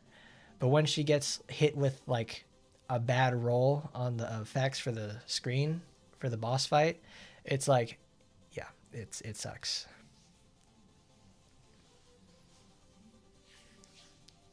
This soul level 5 stuff is pretty crappy, to say the least. It's very, very annoying. It's like, great, what am I supposed to do with this? It's full of crap. It's like, because like I do the same thing. It's like I'll get like, I'll 5/5 my supporters and I'll grind up all the rest I have. Because it's like, oh, I just have, in my collecting hoarding mentality, I'll just have all the girls there. Because where does it say? It's in the... We're never going to do this event at this rate. 204 supporters. Because it's like, we only just hit this recently. Like, I certainly don't have everybody. But it's like... Now you have to 5/5 them to get any sort of like... To get this... You don't have to. I don't want to start perpetuating the thing like, you have to get them 5/5. You have to do this, or you're not going to be able to play the game. No, you can... The buff for a lot, it's going to be minuscule at best. It's like, it's effectively having an all damage Magatama equipped to you at the same time. I'm like, no, I don't want to perpetuate that idea. That's how you get, that's how you leave the player base behind. And only partake to like the top end stuff. It's like, yeah, I understand what that is. It's like, I don't like that, because then it's like, then the game is not fun for new people, because they can see a statistical difference of how far behind they are. I'm like, no, I don't want them to see that. I want them to actually enjoy themselves and not have to climb a statistics ladder, because it's like, then they just hate playing the game because they can't do the math. They can't make the math work.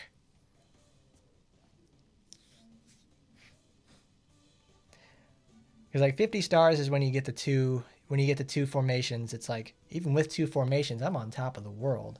I can now have inbuilt penetration. It's like, great. Like I'll eventually finally have 125 of those things. I'm already at 109. So you get to see some of that, ooh, delicious 3 formation gameplay. Oh man, stop the presses. I guess we're going to have to go gambling more often. I actually went to the casino today. Well, I actually work at one, but it's like, I went there for like Mother's Day because we wanted to eat the restaurant there. So it's like, my sister's never been there. So it's like, all right, go ahead, sis. Try a machine. I'll show you which one it does okay. And so we did. Let's go gambling. Let's go gambling. You have to be top tier. You have to be number 1 in Total War. It's like, I don't want to be number 1 there. It gives me a headache.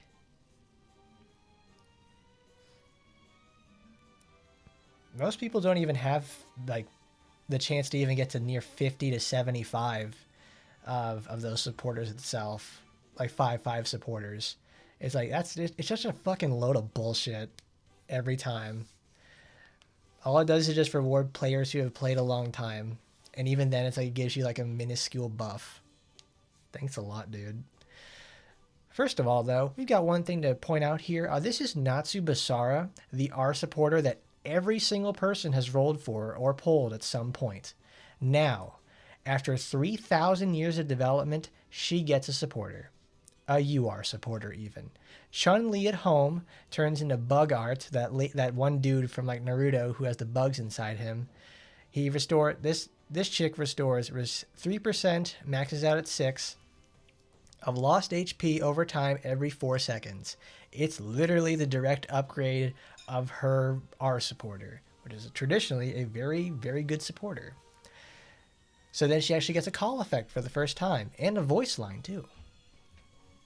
Using the power of bugs to increase damage against all enemies by 24% and 16% speed boost for 10 seconds on a 45 seconder. That can be reduced drastically with other supports, so it's like, congratulations. She's just a nice general purpose supporter, and also there for a supporter character in VR or something, so you can keep them healed up, which is great. You put that on your Shizuru, or you put that on your Eleanor. Yeah, you can put it on Eleanor. You can put it on Fentanyl over there. She does it great because it's unmitigated, not specific, general purpose healing every 4 seconds. I love it. This is something that I'm probably going to end up slotting in to where like I want characters. I know the fight's going to go on for a while, I'll just put it in there. It's great. But there you go. We have a new event supporter. That we know what that means, guys. That's another one on the notch, another notch on the belt for another 5/5 item. Even then, now we have the ability to go do that. We got an event story.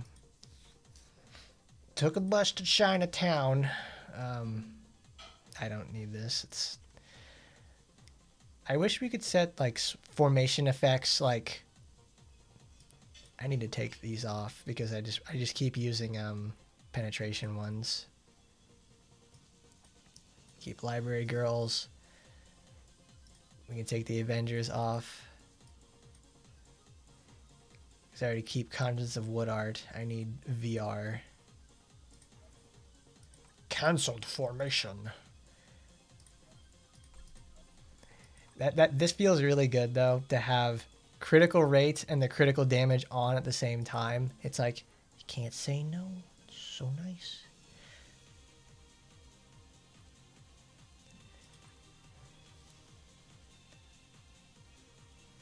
I mean, it certainly wasn't a hard sell to figure out that Lan Zhang was going to be playable.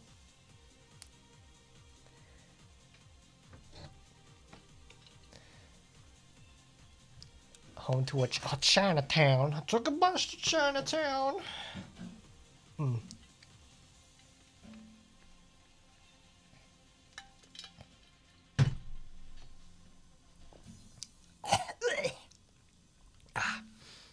We'll check out the Lan Zhang supporter. I forget how it's pronounced, like Lan Shang or something. Whatever. Chinatown, where the mafia goes. Okay. Oh no, we got Chinese Romanji text. Hong Louis Hu. Okay. Long Hui is just another mini of Chinese mafias, but while it had no particularly powerful or infamous members, its sheer size made it a force to be reckoned with. Numbers alone can be a threat, and this organization concatenated its presence within a single city in Japan. Oh, you bet that numbers can be a threat.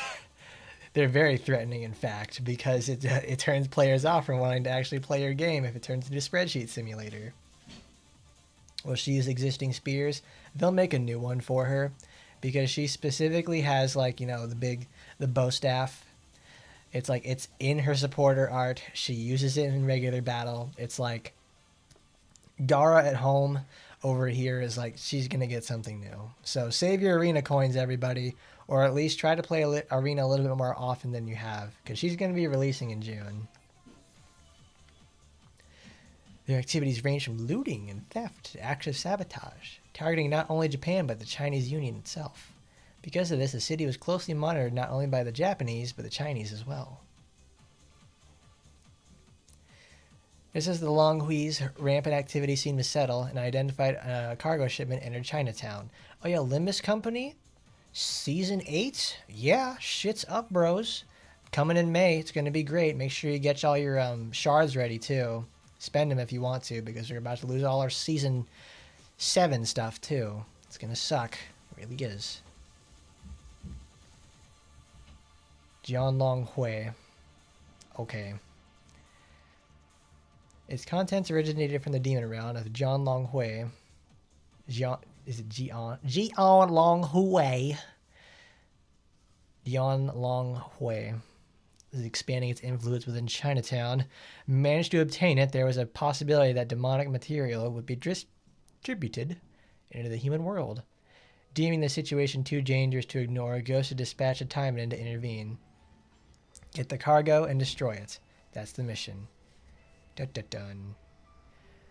Oh, a striking beauty with all black hair and a massive ass walked a lively but decadently corrupt street, so much so that it hardly felt like it was in Japan. Dressed in a leotard suit with a white base, her metallic sheen accentuating her elegant legs, it was Fuma Saika. She's a Taimanin of the Fuma clan, serving as an attendant to its leader, Fuma Kataro. This mission was irrelevant to him or the task force under his command. It was assigned by Gosha, the Central Command. The informant should be here. Saika looked around for said informant, but no one seemed to fit the bill. When she checked the time, there were still a few minutes left before the meeting. Well, I guess they're punctual. She leaned on a pillar near her, and as she was waiting casually, instead of professionally, for a few minutes... You're early. Yeah, should I have been here right on time? Oh, man, let's clap, everybody. Woohoo! Yeah! There she is. It doesn't matter. It's better than being late. Do you want me to introduce myself? Because, you know, I kept you waiting, didn't I, huh? Let's cut to the chasse. It's an urgent matter. As Saika conveyed her words concisely, the woman who had appeared responded with a slight but gentle smile. It seems she appreciated Saika's prioritization of business. Gosha's Taimanins are still all about work, I see. I'm a freelance Taimanin based on Chinatown. You were a Taimanin. On the surface, yeah. I know not all ninjas of Taimanin lineage are associated with Gosha, but to live outside must mean there's a complicated reason behind it. Most of the Taimanins based on outside of Gosha all had complicated reasons. For example, oh man, they might not want to leave their hometown they're guarding, something stealing their region, or they hold resentments. But Saika didn't think hatred was the reason the informant lived outside of Gosha, considering the intel she provides to them. There's no need to ask her the reason, all I need now is information. Saika quickly dismissed the thought and shook her head as if she was trying to forget the curiosity that had briefly sparked in her mind. So if you got intel about said cargo, as you predicted, the cargo from the demon realm was secured by the Zilonghui. I don't know what's inside, but it's not something a mafia should be handling. You're right, then we either take it or destroy it. In addition to the location where the cargo had been moved, Saika checked the available information on the members of the gang. I'm sorry, I'm not going to try on that one. She then suddenly turned her gaze to said informant. All right then, what should I call you? This time I contacted you because of the stuff from the demon realm, and I won't have anything to do with Gosha moving forward. Let's just go with Fuyoko for now. Saika. This is actually really cool though. Jeff got it right in the sense that we never see Saika anymore. Is this what they're going to do? Is this what they're going to do now? Because it's like they've done this for Kurenai. They obviously did it for Sora. They're slowly starting to drip feed content again with like certain characters. So it's like, that's right, guys. 7-8 months from now, we're going to get like the Saika Renewal. And she's going to go from extremely hard-hitting character that gets slightly underrated to extremely hard-hitting character that's still slightly underrated, but now plays better. The thing is, like, Saika's just fine. She's just like she's a heavy hitter type of character, and like who has like one of the best healings in the game. So it's like there's literally nothing wrong with her. What could they even do for her? An Alias? Oh, I love that show. Well, I guess it's natural to hide the identity to outside a gosher. I'm. Oh, no need to tell me yours. We'll never see each other again after today. Okay, Fuyuko. Will it be okay if your job entails taking me to their base? If you pay me extra, oh, right this way. She deliberately curled her fingers in the shape of a coin and then led Saika into the back alley of Chinatown. Oh, dude, in the shape of a coin? What? Oh, dude, Limbus Company reference? What? Even though she practically rules over Chinatown, it seemed as if she was watching every single corner or person living there, keeping an eye on every alleyway. In this back alley where Fuyuko took Saika, there weren't any members of the gang, which allowed them to safely arrive at the warehouse where the cargo was stored.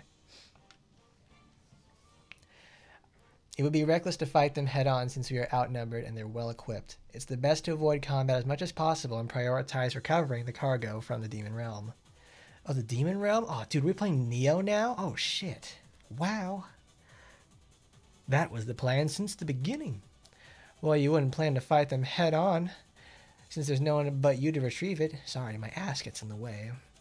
Saika and Fuyuko avoided the gang patrols, as well as the surveillance cameras, and safely proceeded to the back alley. But that night, luck was not on their side.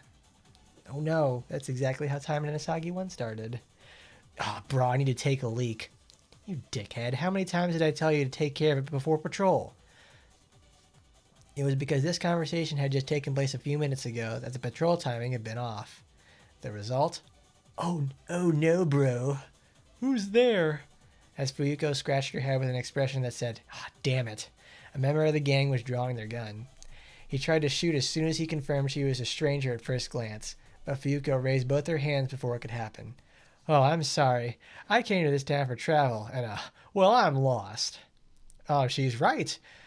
Me, her, and my fat ass booked a room at the Conrad Hotel. Do you mind if you ask me how we get there?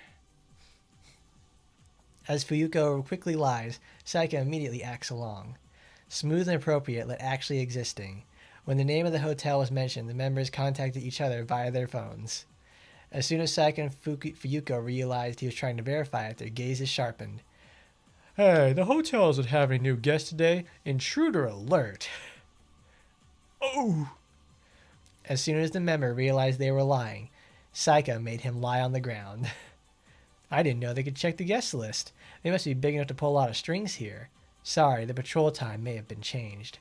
Saika nodded at Fuyuko's apology, then immediately tried to suppress the remaining members. Surely she was way more powerful than him. But, and a big but even. Intruder alert. Intruder alert. The last man fired his pistol in the air before Saika could kick him, alarming his colleagues with the sound of a gunshot. The man was knocked unconscious without a moment's delay, but the gunshot had already echoed throughout the area. He's very thorough for a regular member. I don't know why, but they are extremely thorough about situations like this. Besides, within a few dozen seconds... Okay. I don't know, that's just so weird. It's like, within a few dozen seconds?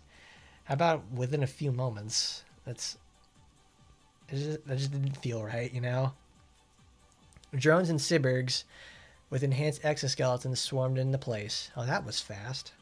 Battling was not on my plan, but the situation leaves us no choice but to go through this at once.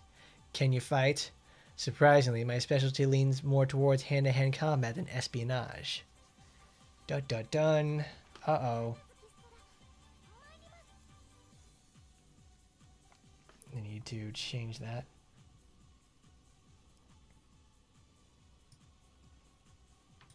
Wow, Jeff bringing out the deep cut references back there. I have not thought of like the series Red in like forever, because it's like I remember the movie specifically because it had Bruce Willis in it and it had Morgan Freeman as well, and it was like, man, what about that?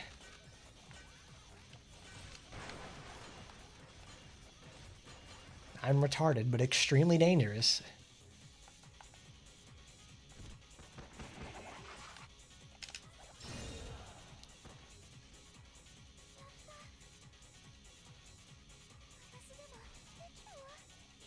I like that. I like her new animation for it.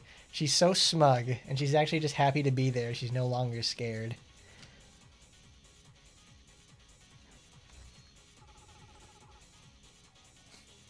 When you think about it, like, yeah, Saika's very old.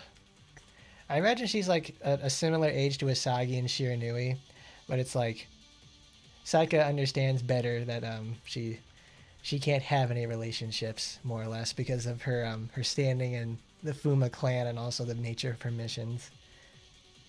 I'm sure Miss Big Butt over here would like to find love someday, but her job doesn't really let her.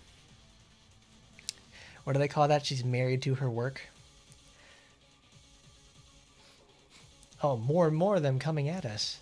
Actually, that's something to think about. It's like, we never really think about the fact that, like, Saika is actually probably like a woman in her late 30s. But it's like, and then it's like, no way. It's like, she's got to be in high school. Yeah, no, she works in a high school. She's like a teacher. She's just fucking old. Now you actually get to see what adult Taimanins do in, like, actual their line of work. Which is really cool.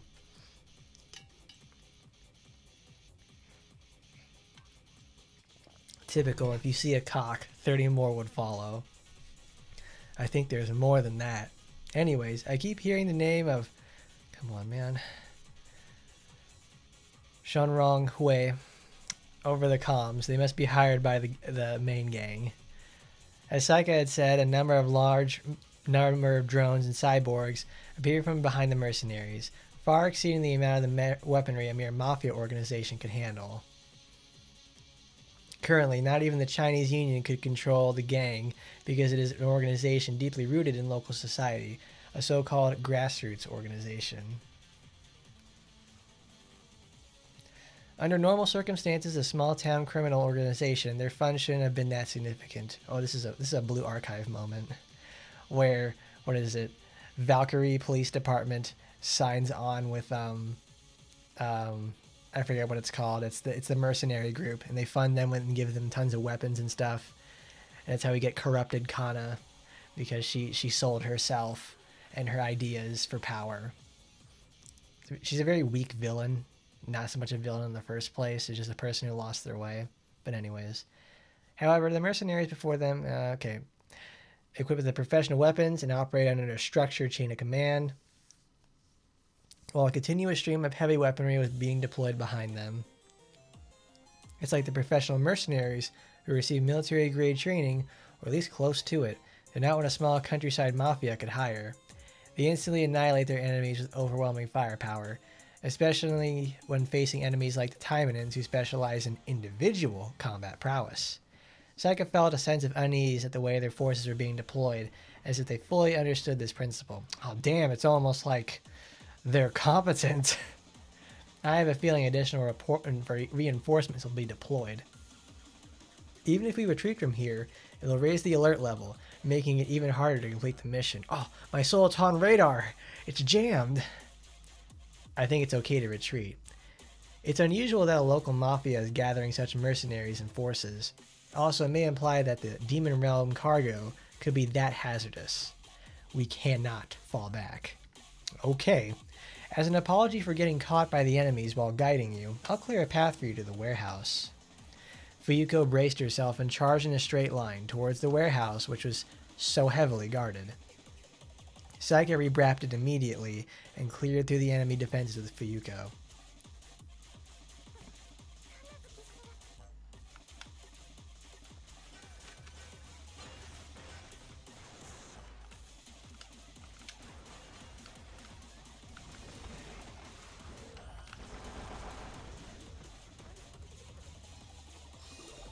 I always love Sora's tails because it's like they're just like pinned to her back. So you have like a giant nine tails thing, and she got the mofu action. It's like she's like a big fish. There you go, spider back shots. Spider back shots, baby.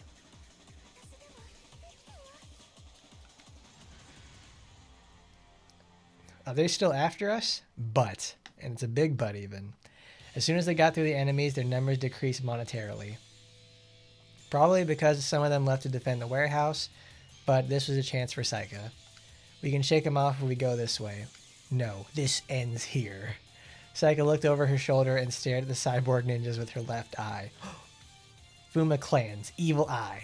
Saika's evil eye takes away the vision of anyone who looks at her, even assuming control of their body.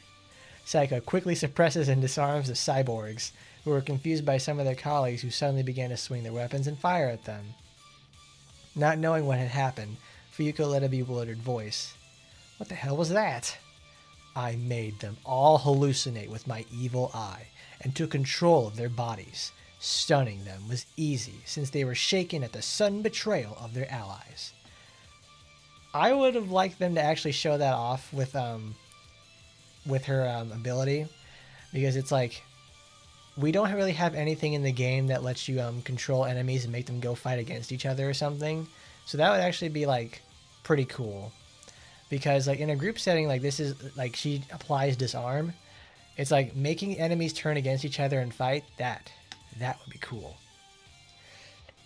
Though I imagine they'd have to balance it for bosses. Luckily, she could isolate them from the other enemies thanks to their incompetence. Now let's hurry. We need to retrieve the Demon Realm cargo, you know. Oh, this is the evil eye everybody talks about. I heard it's a Fuma Clan trait, but kneeling before Gosha, I guess the Fuma Clan is not what it used to be. Taking control of the body of those who make eye contact. I've known what it is, but what a nasty skill this is. This evil eye. Fuma Clan is a prestigious family that even Fuyuko knows about.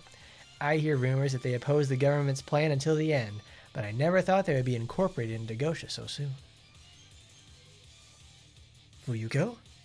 Oh shit, I'm sorry. I'll guide you now. Surprised by Saika's voice, Fuyuko tried to focus on her work for now.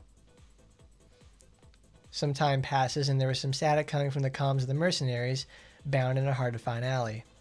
It was a mini comms device that Saika and the others didn't manage to see. Have you located the target? What came from the device was the sound of a drastically altered voice. On top of that, there was a lot of static, seemingly due to the wear from the battle. Have they been killed? Looks like they're gonna come here. Okay.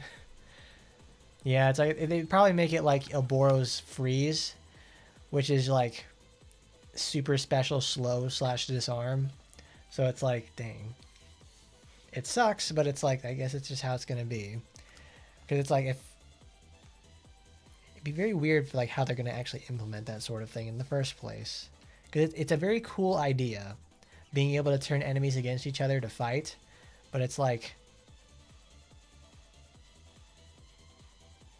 all she can do with it is disarm, and it only works for like 5 seconds. It's on such a long cooldown too, that it's like Saika can never really make use of it except for long battles, and even then Oboro does it better, like way better.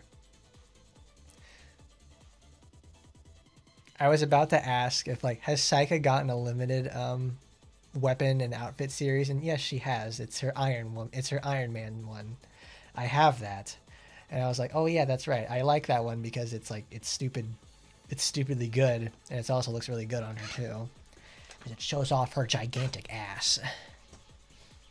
Because it's like, if you can't show off her massive butt in her costumes, I'm not getting it. Oh, it's more than I expected. All the security? Man, I think they brought out the mercenaries that were off duty as well. This must be an important target. When they both shook off the mercenaries and arrived at the warehouse owned by the gang, they frowned at the number of mercenaries that were there. The warehouse itself was an ordinary logistics facility that could be found anywhere in the harbor district, seemingly without any special anti-cheat system.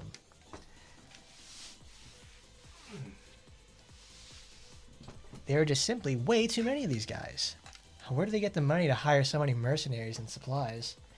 They could be a large supporter, or someone with special ties in the arms trade business. I didn't research that far, okay?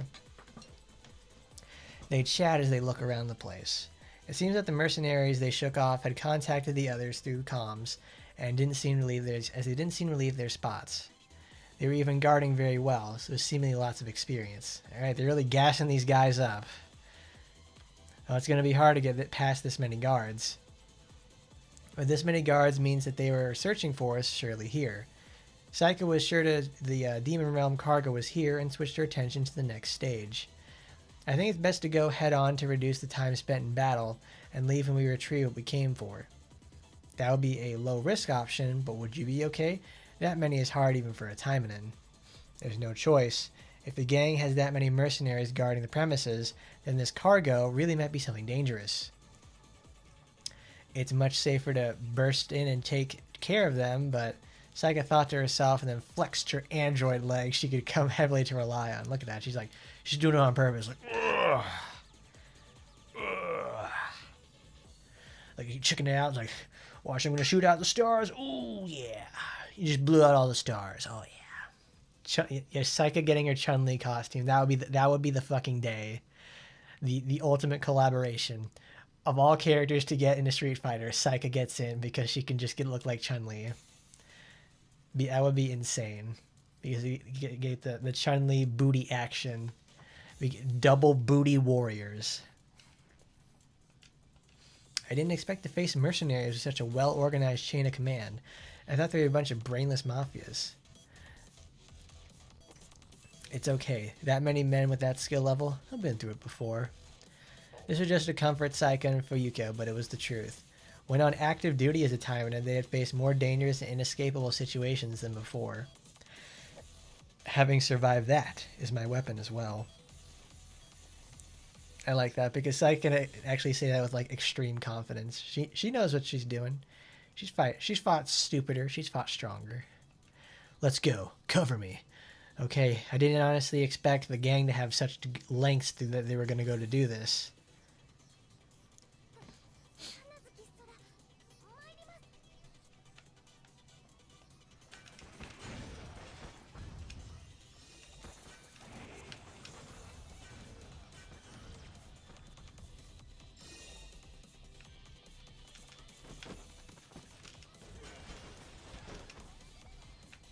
There we go. We got mechanical jungle to set up the mood.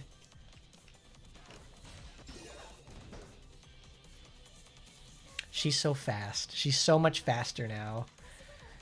It's like the number one thing I was looking forward to with Sora's renewal was I wanted to see what they would do with the dash, because if any of you have ever played Sora, you know that like the number one thing for her is that her dashes you have to go through, I think, probably almost 90% of the animation before you can see it complete.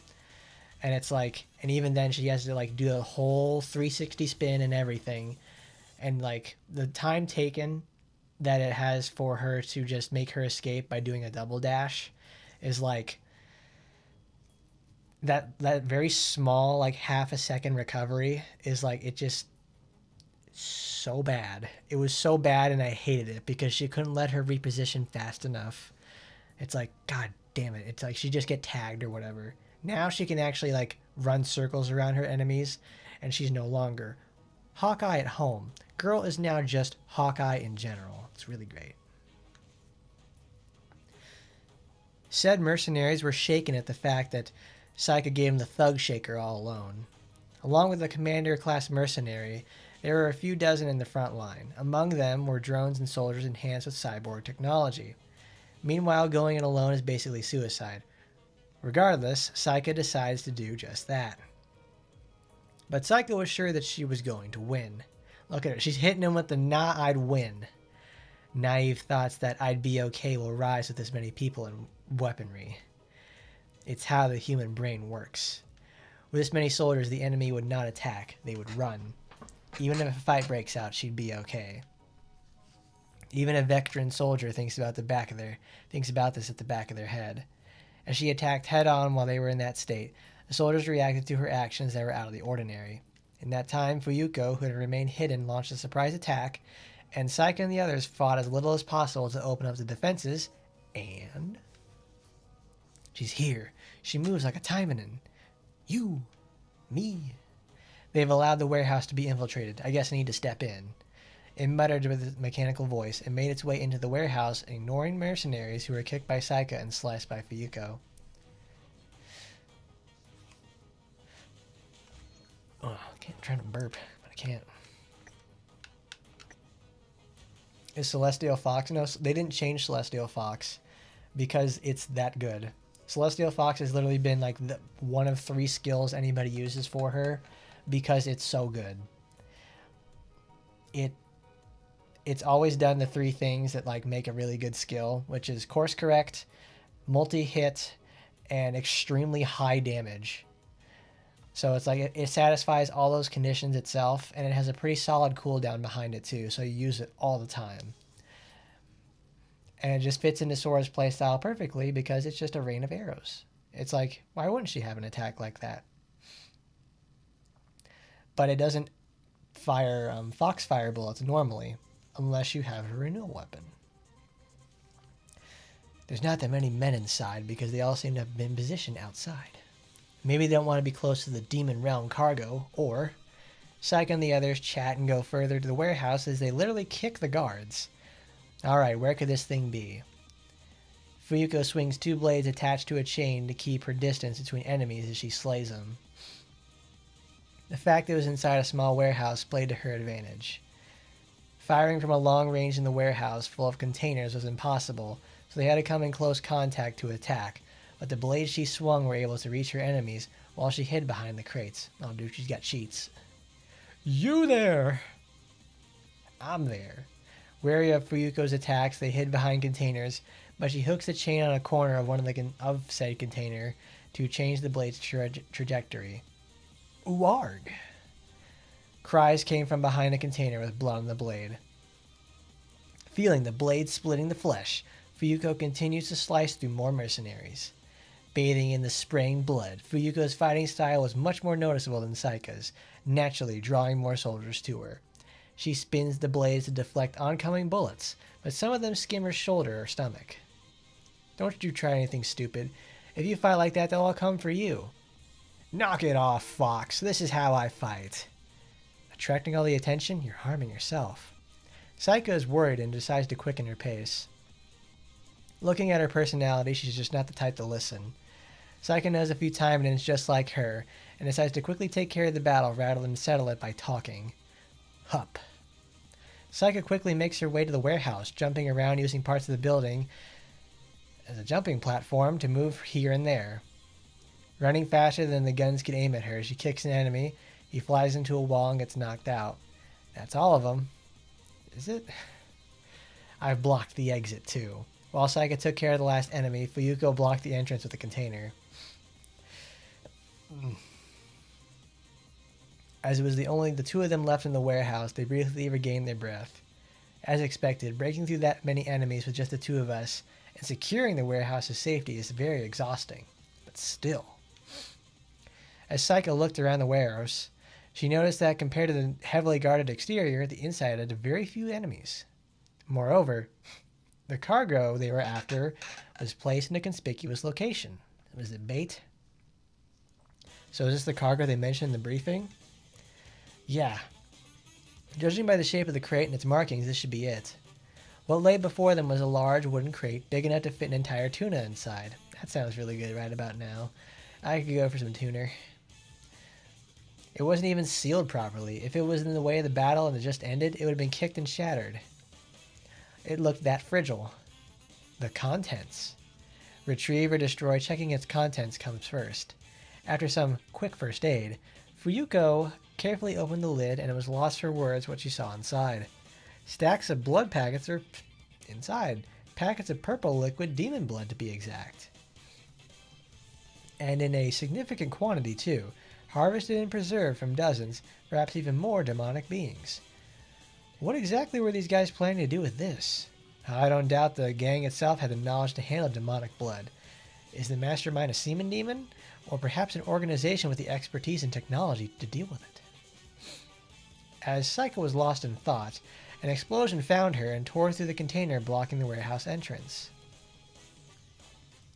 The mercenaries waiting outside stormed in, opening fire without warning, forcing Saika and Fuyuko to take cover behind the nearest container before they can even mount an attack. Well, of course. There was no way to just wait patiently outside. Figures. So now what? Well, he probably did. He's just like, he needed a fudge. You know how they have like snack packs? He needed like a blood snack pack. That's it. As Fuyuko stated, Saika cast a quick glance at the wooden crate containing the demonic blood. Whether we retrieve or destroy it, it should begin with silencing the area. Okay. Well, of course, they wouldn't be leaving without retrieving the demon blood. After confirming Saika's intentions, the two of them split up to confuse the infiltrators.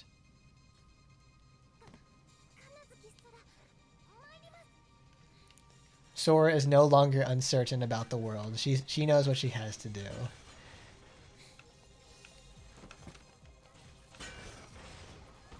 I don't know, saying she's more tsundere is, I don't know if I'd exactly say that.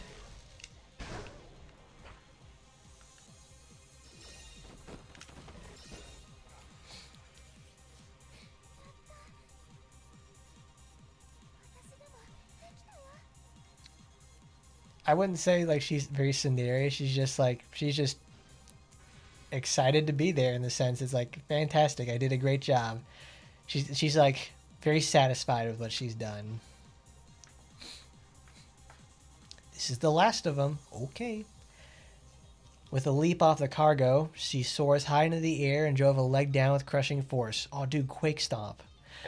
Slamming it straight into the cyborg ninja's skull. The enhanced head caved in with a burst of sparks.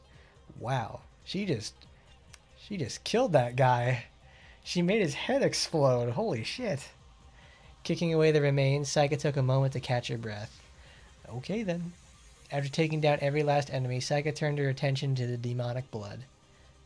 This one's intact. Did these idiots even know it was in these crates? Starting a firefight next to unarmored wooden boxes. What were they thinking? Demonic blood is a key ingredient in a special enhancement serum. Ooh. Special enhancement serum? You mean like the one Sakuya uses? The incident is on Kotrara Island, the one where the terrorist Mochi Toyo, even if it was an imposter, injected himself and transformed into an abomination, was also caused by said substance. Well, I mean, I know they kill people. It's like, it is literally the opening scene to Taimanin Asagi where Asagi kills like 30 people. But it's like, I think this is like the first time they really explicitly just have... No, this isn't the first time. Because it's like, I forgot, it's like, when I said like, wow, Saika just crushed that guy's head like a fucking grape. And then I remembered, oh yeah, we have the whole thing with Astaroth going Mr. X and melting the facility, burning the people alive, and killing all the rest of the people inside the facility itself. Because she just wanted to. It's just that, like, we never see Saika kill people. This is like, alright, she's just like, I'm just gonna do that. I'm gonna blow his head straight off. Cool. Did they plan to sell this? Or maybe they're using it on their members to secure funding and strengthen the gang's forces. Well, we're never going to know without investigating further, but there is a possibility. Either way, we have no use for this. Let's destroy it. Right. She takes a packet of demon blood out and looks at it. The unsettling purplish-red blood pulses faintly, shifting in response to the movements of her fingertips. First time seeing demon blood in this form? Saika casually addressed Fuyuko, noticing her expression. The mission was nearly over. The tension just had started to ease. Fuyuko! A single gunshot rang out, and Fuyuko's body crumbled to the ground, pulled down by gravity. No way. Oh shit. Help me, I've been shot. Oh my god, Lois. Lois, get in here. I've been shot by John Fortnite. Oh my god, he's running duos with John Pork. How could they? Yuyuko's been knocked. And now they're gonna come after me. I didn't even sense anything. Who? Saika whipped around. Oh, now she whips it around all right. Toward the source of the gun shit. There, the silhouetted against the floodlights of the outside of the warehouse, stood a lone figure. A fully mechanized body. Faust? Okay. A freelance cybernetic mercenary. Because most of her body was replaced with cybernetics. At times, she had even been hired by the Taimanin Task Force for missions, but she held no real allegiance. As long as there was a contract, she would just as easily work for criminals. Faust! Dun dun dun. Don't worry, it was a clean hit on her heart. I kill with mercy. Saika bit her lips and a weird pitched voice came out from the mechanized throat. I can't see Fuyuko's wounds from here. She looked at her, but she was on the ground and limp. Saika couldn't even see her chest rising. Wow, just flat out dead. Faust, do you understand what's happening here? Even if you tell me, I want to avoid fighting, because I was once a part of your Taimanin task force. But I'm doing my job right now. It's not professional to let your personal feelings take over. As Faust signaled, the other mercenaries outside breached in. You're asking for it. What can I say? It's just a job I do. As soon as the conversation ended, Saika burst out of the container she hid behind, and Faust fired a bullet towards her so fast that it looked like a shadow on optical sensors.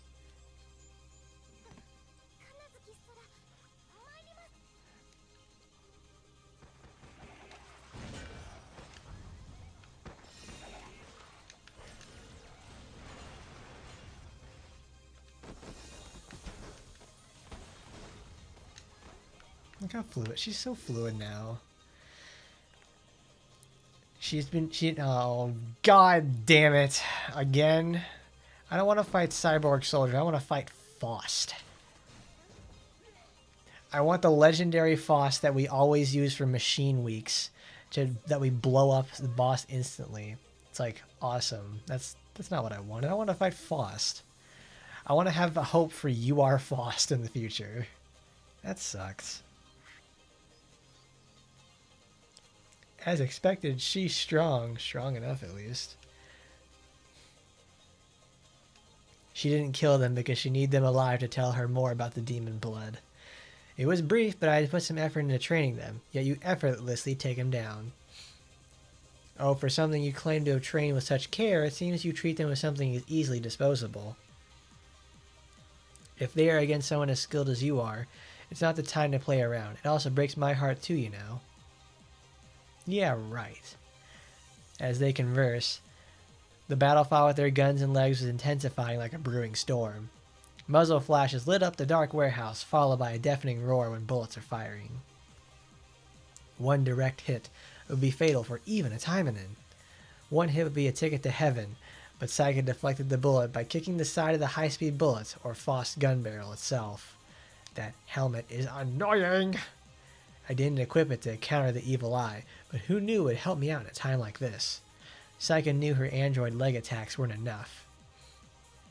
However, her other weapon, the evil eye, was blocked by Faust's full-faced helmet and wouldn't activate as she couldn't look her in the eye. As they exchanged attacks with neither of them landing a decisive blow, a sudden sound of wind slicing through the air was heard from above. Wind slice? They both thought it was an attack and leaped backward to evade it. A sharp shockwave enough to slice the concrete floor explodes between them. There were no signs of sharp blades, only unnatural sand around the rupture. Who's there? Who could it be? A Taimanin and a mercenary fighting amidst the night. How unsettling. What has this world come to? As she spoke and revealed herself, a woman with lustrous black hair pinned up in a hairpin appeared. It was Lan Zhang. Yeah, an investigator from the Chinese Union Intelligence Bureau, or the CUB, or QIB. She was also a Taimanin and once partnered with Sussy Jinglei, the second in command of the task force, when she was a part of the Chinese Union. Excuse me, princess. I haven't seemed to introduce myself yet. All right, everybody, let's clap. It's like, woo! Sandy titties, everybody. She has arrived. I am Lan Zhang, the investigator of the Chinese Union. We have been watching over the gang as well. Look at that. Faust has a gun straight to her head, but she don't even care. Fearless. The cargo that came from the demon realm, the super serum made from demon blood, we have confirmed that they've been trying to sell it. My superiors decided that they crossed the line, Spec Ops the line even, and was going to wipe them out tonight. Lan, seemingly have nothing to hide, was openly revealing everything about tonight's mission. Maybe she thought being honest would earn Fumasaika's trust. It would have been nice if he had supported me. That's a separate matter. What I was saying was leave it to the professionals. Thanks to you and Miss Fuyuko rampaging around, the gang was distracted. I went and crushed their base of operations while the executives were gathered. I should thank you too, Miss Faust. You concentrated their main forces here. Still, I made sure to leave the strongest gang members behind for security. The attack that blocked Saika and Faust's battle, and the fact they didn't even notice approaching them this close, even while fighting a formidable opponent. This woman is formidable. No, she's not formidable. That's in another game, Faust. This is Lan. Then I'll have to fight Saika and you. Please. We don't have any reasons to fight anymore, do we? The main base of the gang is gone, along with the cargo that you two are fighting over. Saika and Faust look at the wooden crate containing said blood. The attack earlier destroyed the crate, punctured the patch of blood, and colors the ground. Skillful. Without it, I wouldn't have made it this far in the Bureau. Dude, freaking government agent Lan. The spook waifu indeed. Lan threw a phone at Faust, and she looked at it slowly as if she was tired. On the phone was the gang who had hired her, declaring, "We are terminating the contract with Faust. And this is, if you won't stop fighting even after I destroy the base and the blood, I want to propose that." What? If you won't stop fighting even after I destroyed the base and the blood, I want to propose that. Alright, that's a little weird. Sly. If I wasn't, you just said in a fight between a Taimanin and a mercenary was unsettling. But a skillful intelligence bureau agent like you operating in Japan is even more unsettling. As both of them pointed out at the same time, Lan scratched her cheek as if it was troubled. Faust lowered her combat stance as if she had no choice. Alright now. The demon blood, I'm going to destroy the rest of it here and now. I cannot let the Chinese Union retrieve it. There's always a slim chance that the Chinese Union takes this and it ends up having it stolen, right? As a low-rank agent, I'll just say that's impossible. Lan shrugged her shoulders, but she didn't say any more. Low rank, huh? You sure know how to talk, for an investigator of the Intelligence Bureau. The bigger the organization, the riskier it is. The same goes for the Taimanins in Japan and the Chinese Union's intelligence. Although I agree with you, Miss Saika, to be honest, demon blood is no good news. Lan then uses her sand art. It allows her to control the sand around her to attack, defend, and support in battle. An almighty ninja art. So, are we going to have Miss Asiago go fight up against the lady who controls the sand? Okay.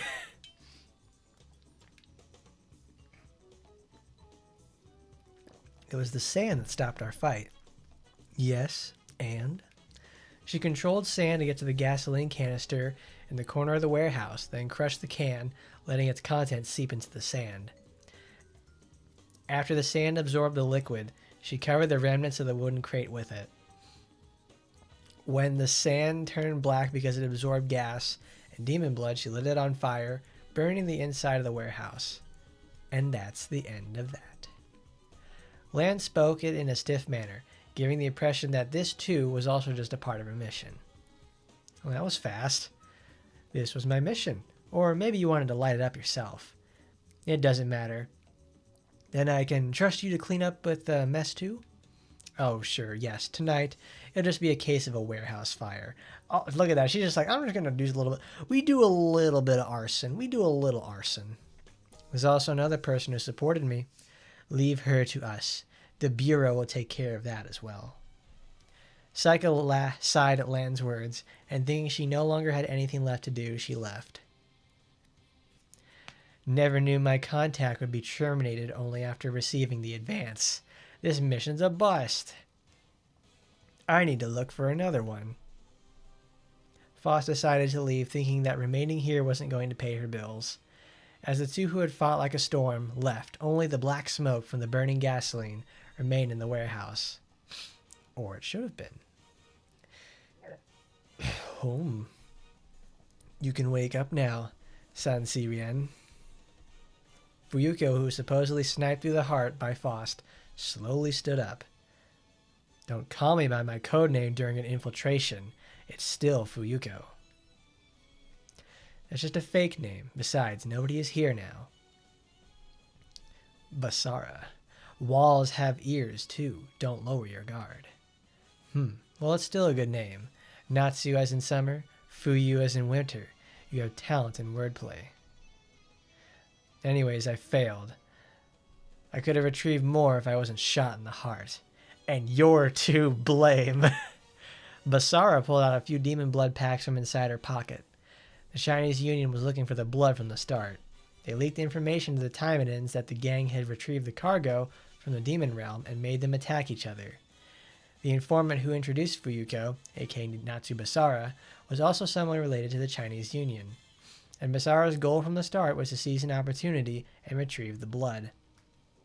It was unexpected that they had hired Faust, and that she had trained the other mercenaries for fun. I'm still glad you're okay. I can't seem to figure out how much of what you're telling me is the truth. Lan knew the truth about Basara's ninja arts. That's why she knew Lan was saying something that wasn't from her. That's why she knew Lan was saying something that wasn't from her heart.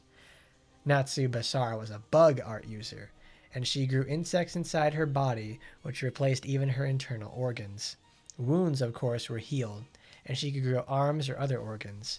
To put it in extreme terms, as long as her body isn't damaged beyond the point of regeneration, and the bugs aren't harmed, she can even regrow a lost heart.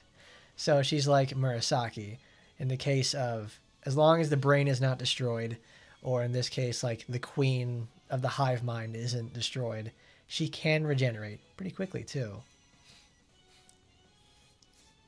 She was so pivotal to the battle, she didn't even actually show up. Is it okay to burn the rest, even if it was to send the Taimanin back? As a worst case scenario, I was going to destroy the whole thing rather than to fight a Taimanin. It's actually beneficial for us to retrieve even a small bit of it.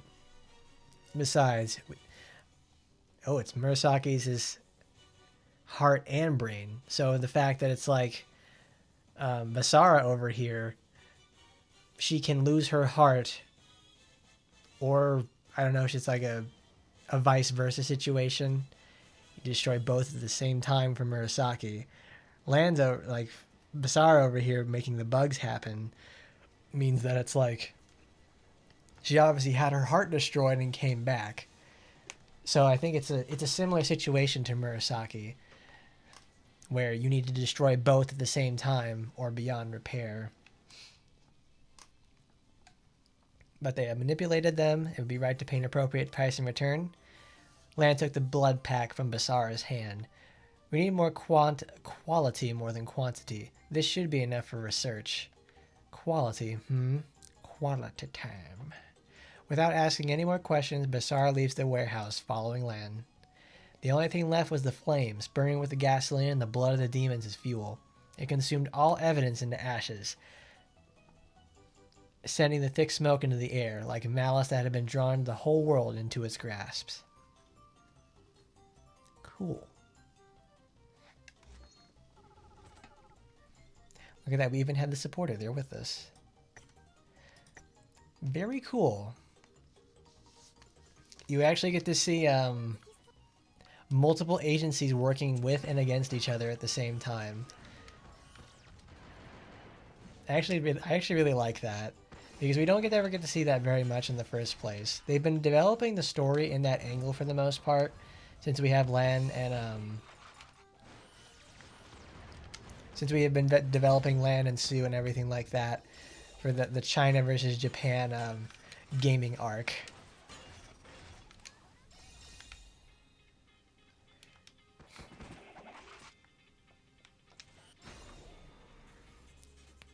That shit just comes straight down though. It's like, wow. I know, it's like, it's a cool event. I liked what was going on, because it's just like, it's just a mission. It's a cool mission that happens, and it's like, I wanted to fight Faust. That's like, they showed her off and everything. It's like, I don't want to fight the merc. Do you know how many hundreds of these I've killed? That's not special. That's boring.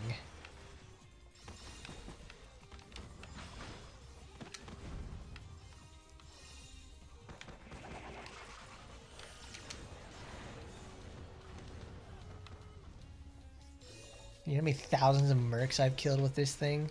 It's like, I don't want to see those. I want to see what Foss would look like if she was a playable.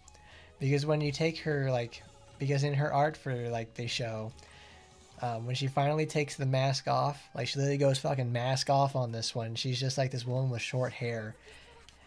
She's like, looks like a robot.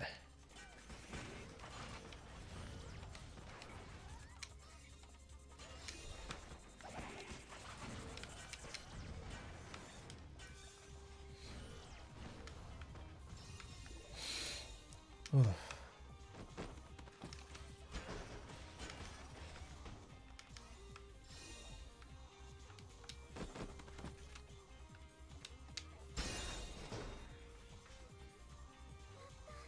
That is pretty cool though, because it like, since it hits all enemies, it finds locate. It has like, it's not just another. It's just it is certainly another nuke, but it's like it's a nuke that you have to like you throw it down and it's just like goes kaboom. It fires a projectile at everybody.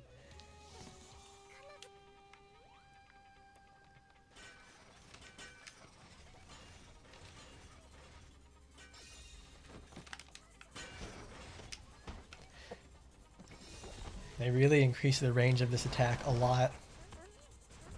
Because Shosen typically is like, it comes up short a lot. And it also didn't used to course correct either. So now she can actually just like shotgun the entire group down, no problem. I really like that. Because that's like that's the problem I had with Sora in the past. She's painfully mediocre outside. She was painfully mediocre outside of like 2 areas, and then it's like, but in those 2 areas, they're allowed her to what propelled her in the first place.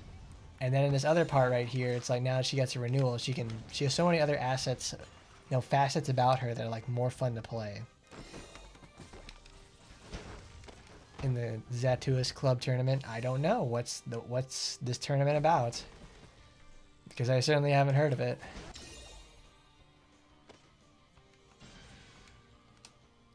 Actually, let's change the weapon because I want to show that off.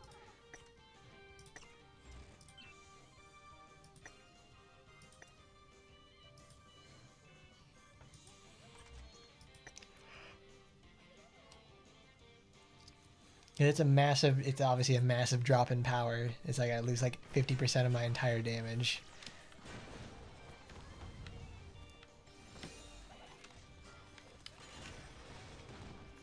But it's like when this weapon itself is like a 1/5 wonder in every way, shape, and form.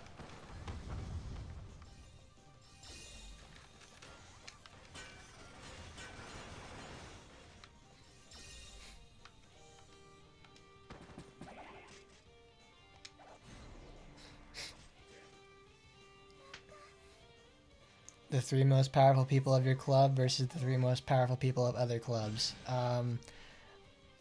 I think I'm like the only person left who is active in my club. I more or less have it, so I just have things to have the resources be collected with, and also activate the boost every day.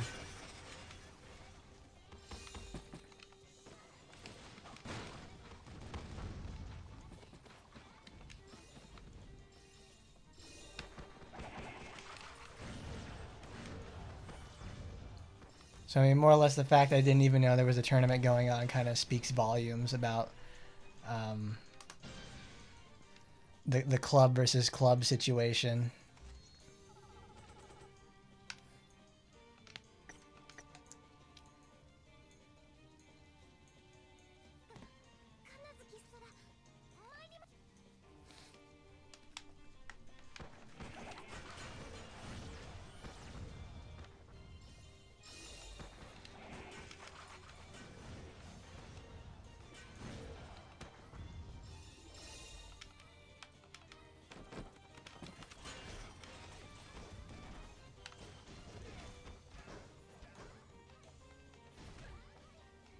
Yeah, kaboom.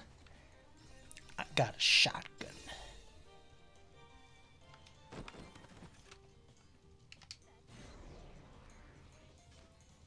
Oh, it didn't kill, damn it.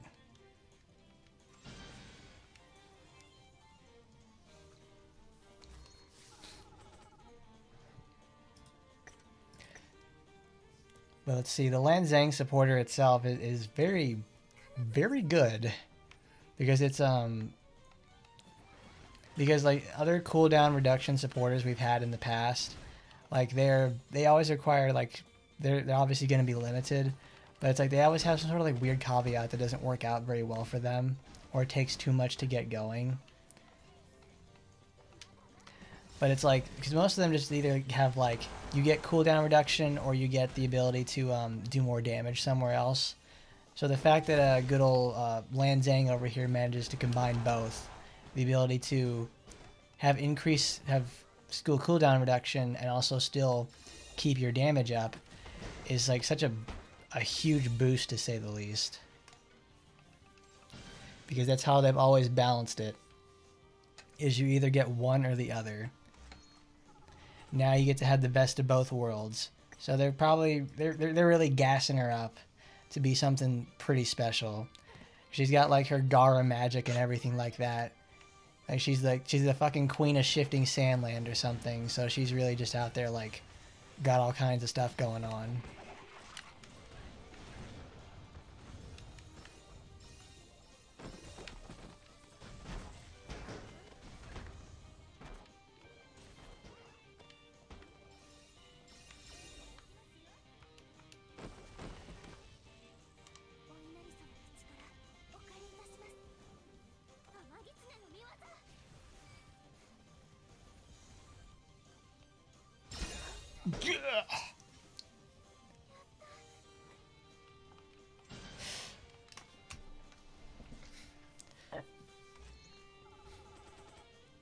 But I don't think anybody was surprised that Miss Super Chinese Titty was going to get into the game. Like it was no surprise to anybody.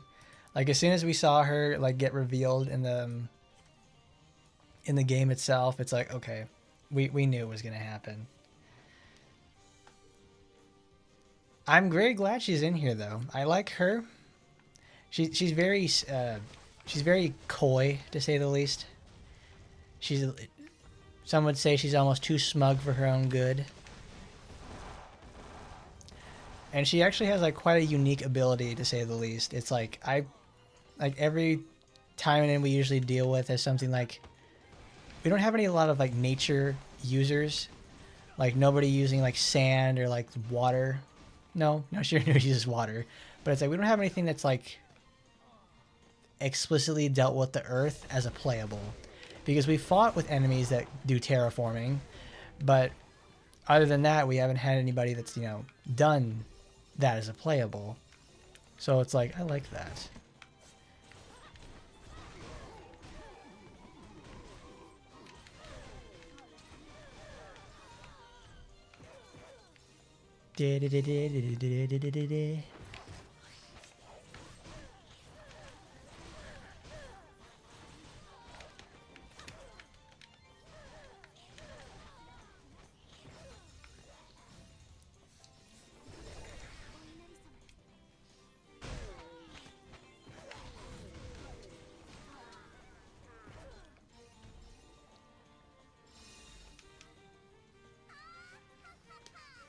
There she is. There's Miss Ultra Funny. Oh, stop, Nagi, stop!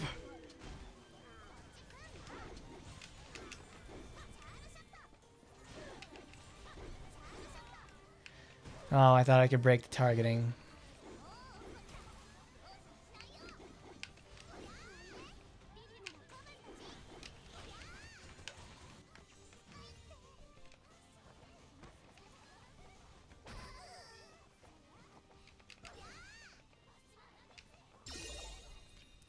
Did you see that? Did you see that fucking tech right there? Bam, I caught her with that one. I had the roll storage, got into the finisher, blasted her down. That's how you play Sora. You bait your enemies into doing that, and you get to go in the Matrix. I'm like, oh yeah, oh that's the fucking ticket right there. I love it.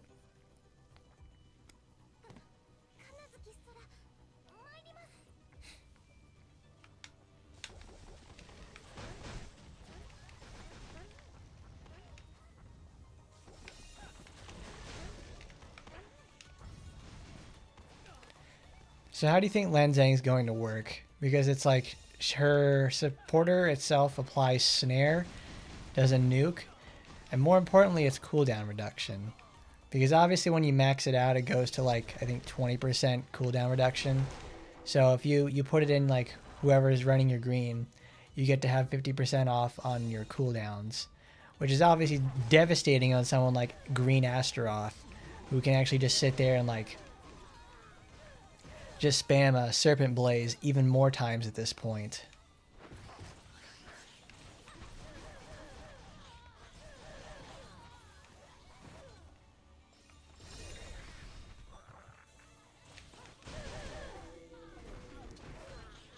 Like even at low skill levels, it certainly does feel like it makes a difference, because it's like, man, I can just spam this all day. What are you laughing about? What are you laughing?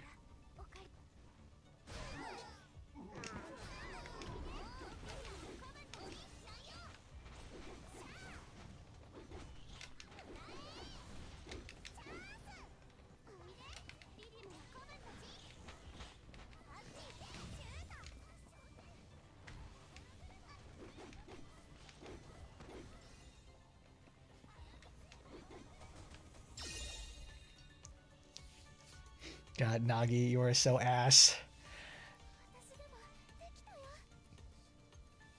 Trapped in a fucking, literally hell in a cell with Nagi over here. I'm just going to come over there and beat the shit out of you. Oh, I don't even need to be near you to take off like a quarter of your health. Fuck off, girl. Come on. Enemies use poison attacks. Oh, I don't like this one, Scoob.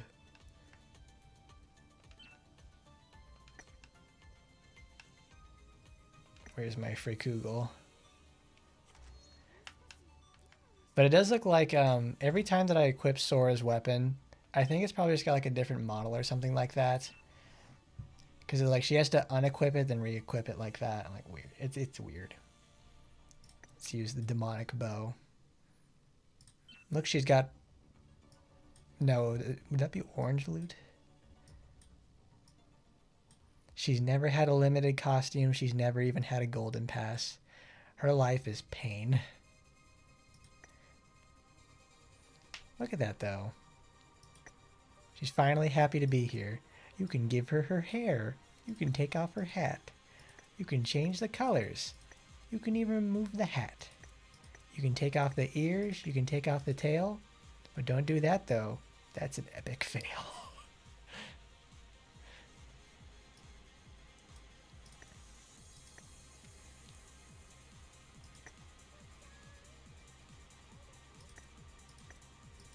I wonder what colors we can give her. Green? Ooh, cool. Gunmetal gray.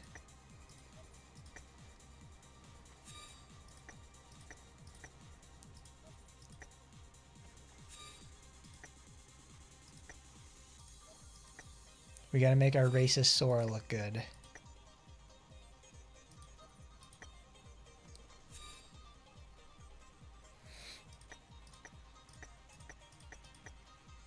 Okay, that's for the second one.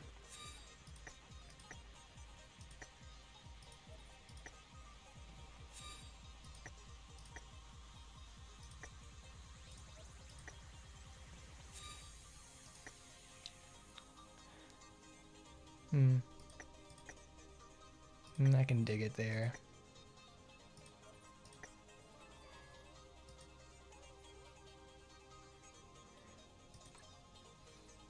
Where's the person who traditionally complains about like how when they have whenever they give a renewal to a character, it takes all of the character features away from the person. They're like the characters are like more sad or something. I haven't seen that person lately, I hope they're doing all right.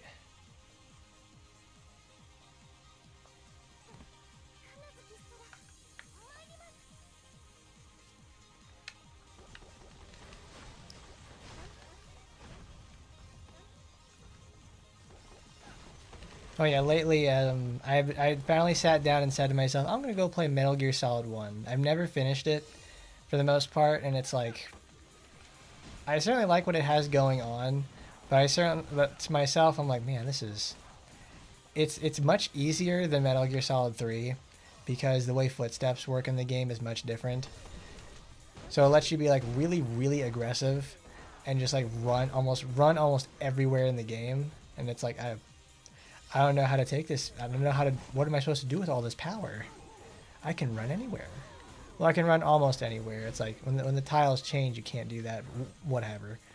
But it's like either way, it's just like, man, it's really fun because like you can take different risks than you can in like 2 and 3 because everything is so simplistic. I really like it.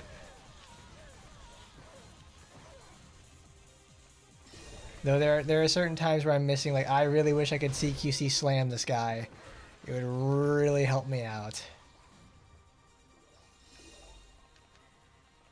Because it's more or less based around with your ability to run around enemies. Because you can just like, it's actually like, actively encouraged to kill people.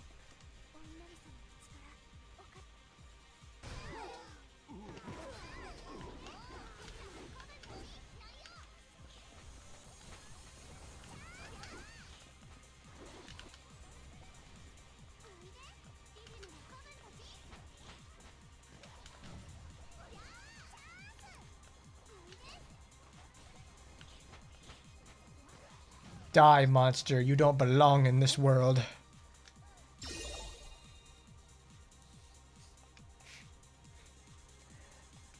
See, that's the worst part about it, Aaron, is the fact that they had, like, they did a renewal for Rinko, and that's it. It was so early on in the renewal cycle that they, like, they really just did not treat her very well during it.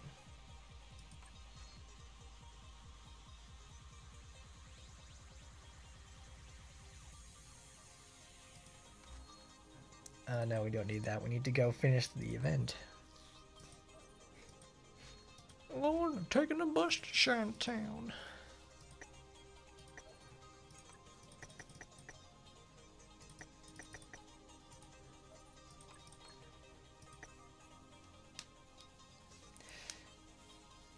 I mean, that's the whole thing. Like Jeff got it. It's like that's the whole thing with the renewal system itself, is to gas up some characters who need to be kept up with some power creep that we have in the game now. Because thanks to passives and the way weapons work now, it's like it is certainly a different landscape than it was even 2 years ago with character releases in the game now. Because like every modern character has like a multifaceted debuff, like some sort of big self heal, not self heal, like a buff, a unique debuff, or some sort of feature that sets them apart from others. Like obviously our most recent character with being Mirabelle, she has like the most comprehensive ultimate in the entire game. It changes your skills. It changes how your weapon behaves. It's not affected by your supporters, and also to like summons things during your ultimate. So it's like it certainly is the harbinger of things to come, but it's in like a good way. But it also just shows like that's it's just something to look out for, in the sense it's like this is what we're going to be up against in the future, because they certainly are able to just go do full-on remakes of a character's kit, and I like it when they do that because it changes the idea behind certain things that they want to accomplish, but it also helps maintain their identity, which is something also really important with the character's kit itself. Like, Sora is our only bow user in the entire game. So she has to, like, you know, she's going to do stuff with this all the time. But she just needed to be faster. So they couldn't just make her like Aina or Astaroth at this point. They have to main. She's got to be fast enough for arrows, but not too slow to where she's just like Murasaki speed without the armor.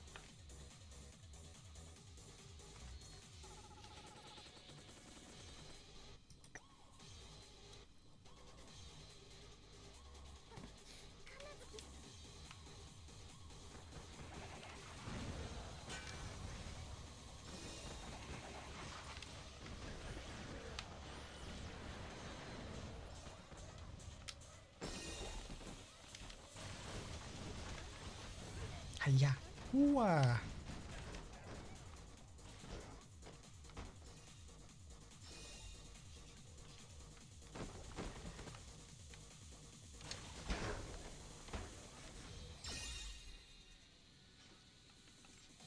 I really feel like that Rinko Azusa is the more fully realized version of Rinko, because like they do glaze up Rinko a lot in the story. At least certainly not in AT, but it's like she's always shown off to be something like really fast, this like direct, speedy person who is absolute master of the sword. But in the fact that it's like she's supposed to be showing off like the extreme care and power behind each slash that she does to just decimate her enemies. When in reality, the whole animation takes like 7 seconds to complete. I will never see the end of this skill unless I've specifically worked on it. Which is why it's such a nuisance to use. Like Azusa's entire string is like by itself, it takes only a couple of seconds to complete, which is it so hard to ask? And then all of Azusa's skills just only take like what, 1 to 3 seconds to complete either. So she doesn't feel like she's like caught in a rock and a hard place because she's in the middle of a lengthy animation or something, or she has to summon something. Azusa always gets to stay on the move. Whether that's through her extreme dodge.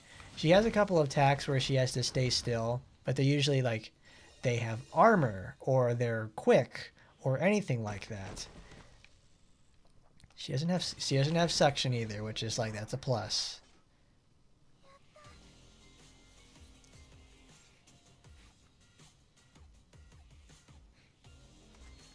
Well, the thing is, they made Murasaki in the fact it's like she went from being terrible because she was so slow, and now to being like an absolute menace because she can debuff.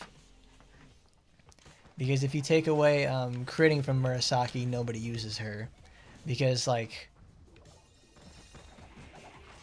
she has big normals, but in the fact that it's like everybody uses her specifically for a crit normal setup.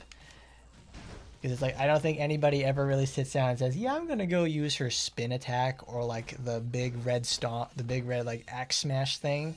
Nobody uses that because it's just everything else is so very much inferior to Tentacle Mine.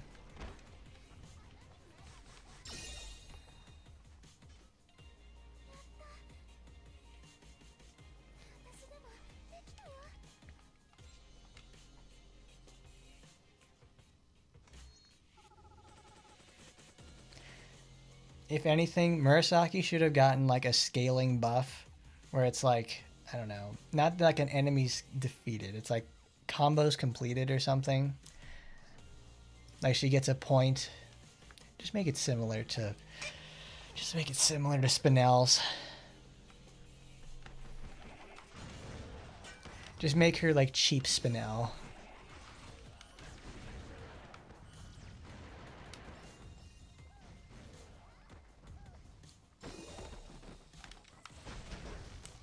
Refined is a certainly better way of putting it. Like Azusa's strikes feel cleaner. They have more gumption behind them. The animations are just cleaner and better in general.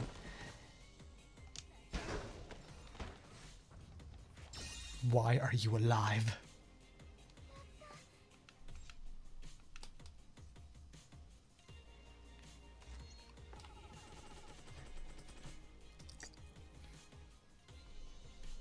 Dude, this Azusa sticker, not Azusa, this Asuka sticker with the cat ears and like AT General has been like up here the entire time while I've been streaming, and I've been wondering to myself, where the fuck does Asuka get like little cat ears for her? She doesn't really seem like the type to like wear that sort of stuff either.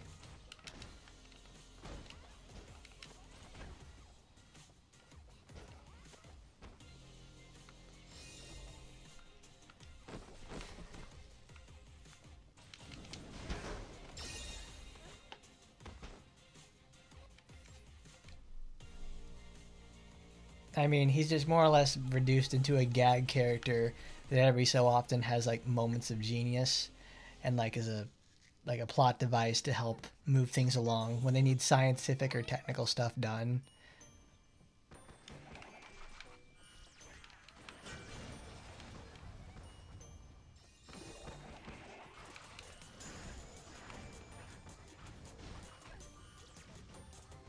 Because in the actual VNs, he's a titanic asshole.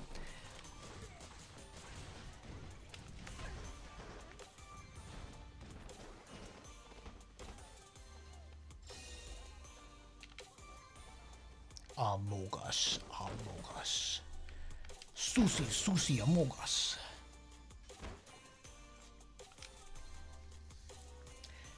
Here's the thing though, it's like when those staffs drop down and they like go blow up all the enemies, they always look like those are just like mud.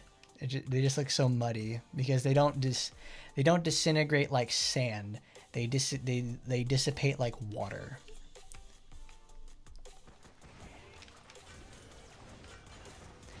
Because it's a semi-solid mineral. No, it's a solid mineral that behaves like water, but it's like, don't make it dissolve like water. Dissolve it like sand.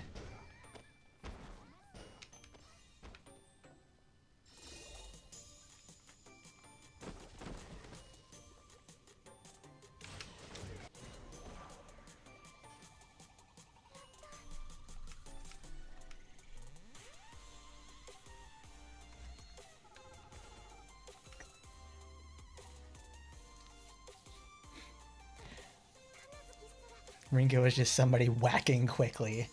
That's right. Rinko took out the big stick that she found on the way to the training center and just started whacking people with it, like it's right out of Thunderbolt Fantasy. This isn't a sword. This is a stick you painted. This is a stick you painted silver. That's right. Because who needs weapons when you've got this? The valley cloaked in deepest blue. Shadows that dance across the moon.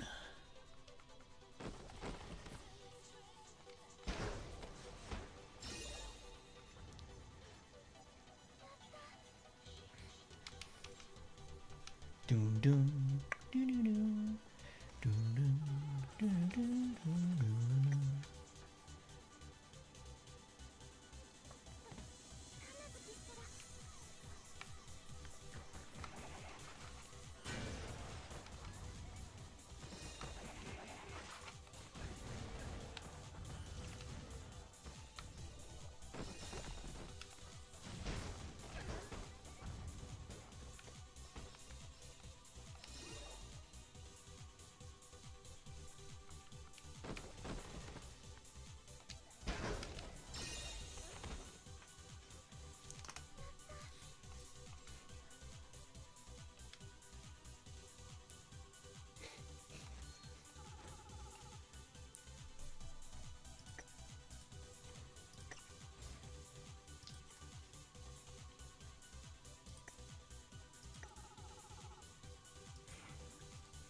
Also, since I was working on like all this stuff for the UR Magatamas. It is, God, rolling for penetration is such a painful and tough task to do, because I had to go pull out in the stash. I got like 30 million gold, and I've already used half of it at this point. I used over half of it just to roll for like favorable penetration stats on 2 criticals. It's like, holy shit, this is terrible. Because 50,000 coins, 50,000 gold per roll is like, that is so rough. You will run out before you even know it. It does feel like they have better odds though, in terms of like rolling for something you want, because it didn't take as many materials to re-roll that I thought it would. Because I started off with, I think, like 900, and then it turned into like I'd get the roll at least like close to what I want, or I'd max it out within like 150, within like I think almost 40 rolls. So it's like, I guess the higher you go, like you get more favorable odds to get what you want, but also it's so horrendously expensive to do anything. Like, it's almost prohibitively expensive to do it.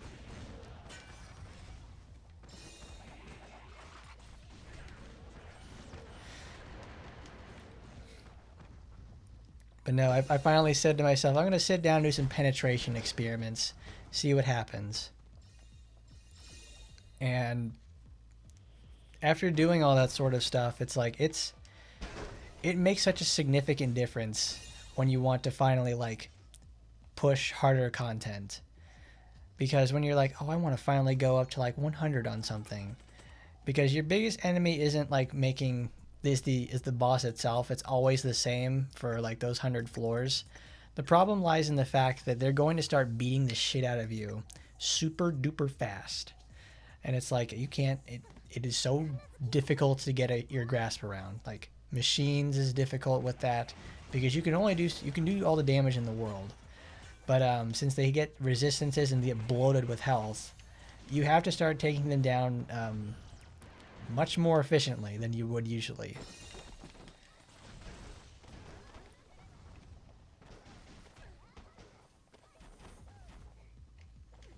Because like you get a week to do it. And even then it's like sometimes it don't feel like it's enough.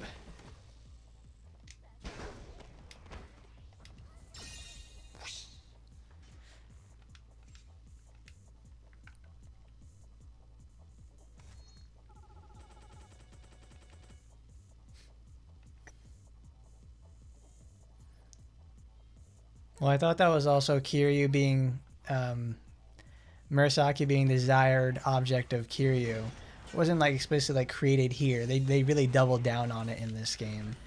It's like he's always been really into her in the first place.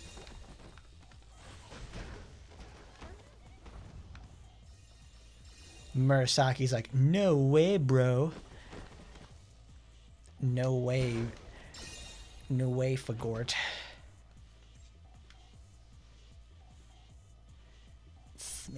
Smell in the towel. It's like, it's her scent. It reminds me of you.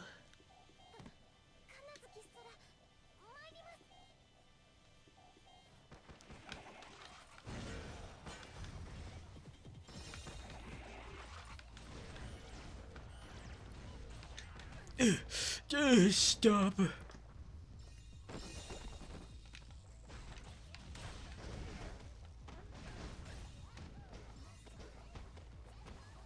Yeah, because of course he cut it. Would you say a blind obsession then?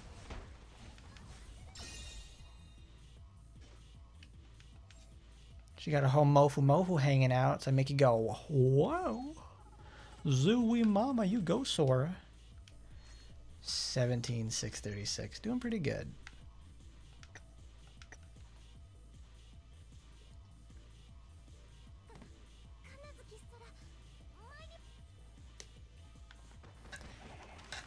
Well, I mean, you know, if they get that M rating that they've been desiring so hard, if they're for the age change that they want to do, is like, yeah, they can go more in depth on his obsession with Murasaki and how gross it can be.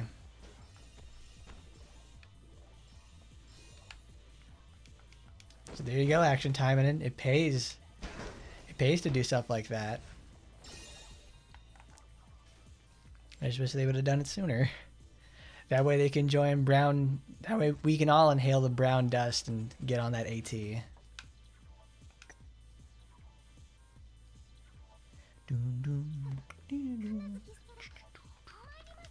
Go, Sora, go. Go, Sora, go, Sora, go.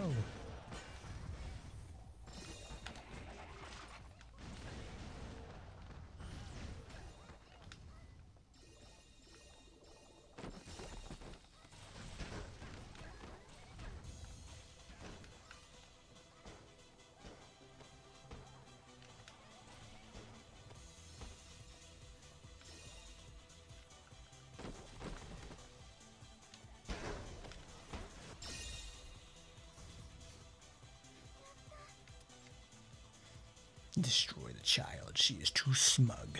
She's too smug for her own good. Okay. Well, that's enough out of there. He who chases two rabbits shall never have it either.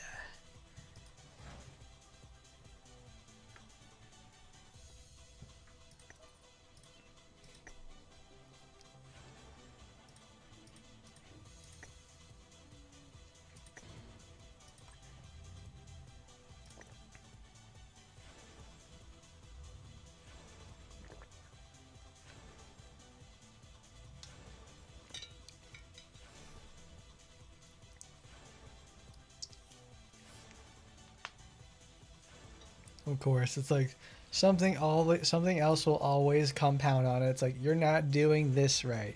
Oh, you needed this.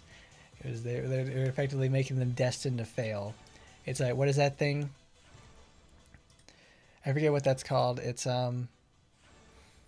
It's cheaper to have an employee who quits rather than firing one in the first place.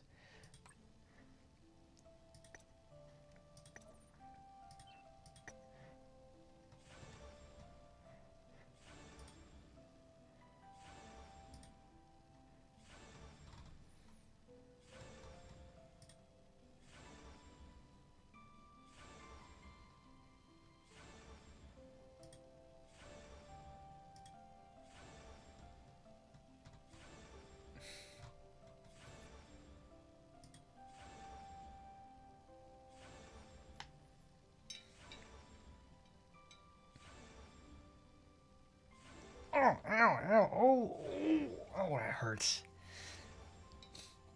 I guess I need to go take out the nose hair trimmer. Oh, man, I felt that. Oh, it sucks. It's like, I'll kick your ass by the nose hairs there, buddy.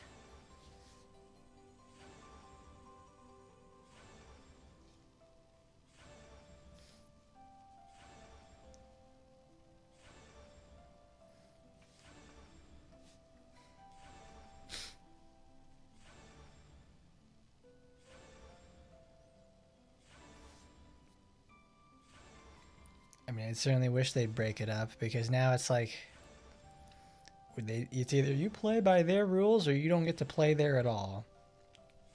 And obviously, every company wants that Google. They want that casual money. There's so much money to be made there in the first place. But no, they have to bend by their stupid ass rules, and it's like, God, it's the worst. God help us.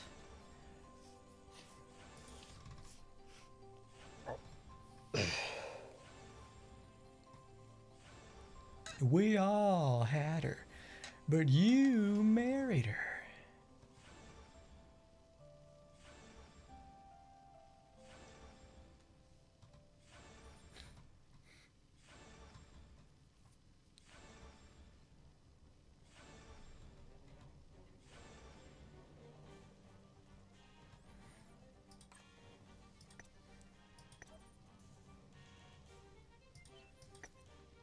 That's right. I need to get myself on into Punishing Grey Raven so I can pick up both Dante and Virgil.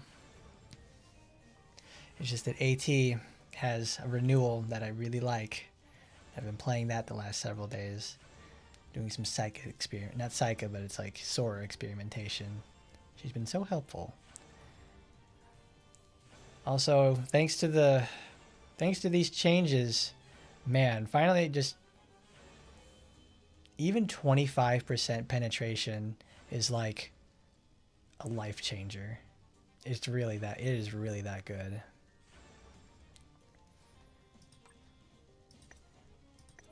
It makes certainly fighting enemies like Ingrid much, much more tolerable. Oh, nice. He's going over there to Japan on the 25th. He's going to be there for the actual physical anniversary of for Action Taimanin. You got to go to Mandarake for all of us and pick some stuff up.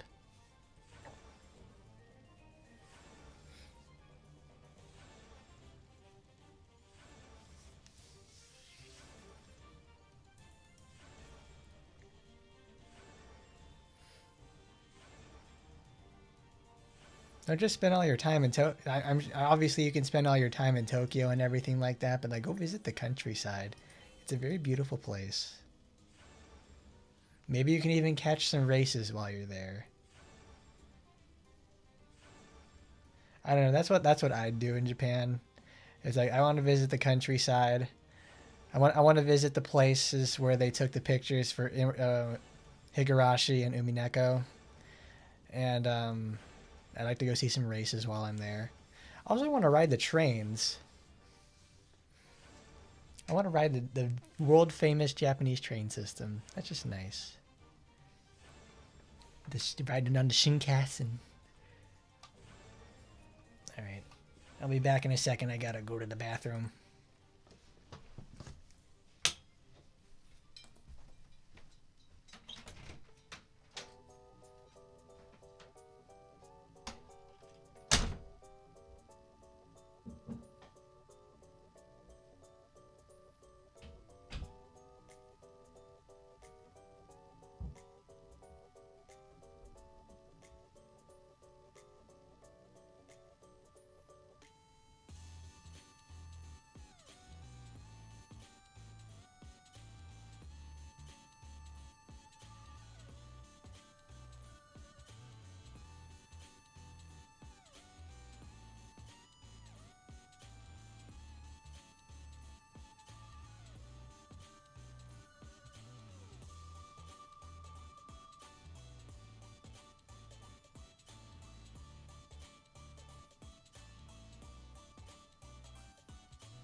Here we go. Oh. Oh, that's better.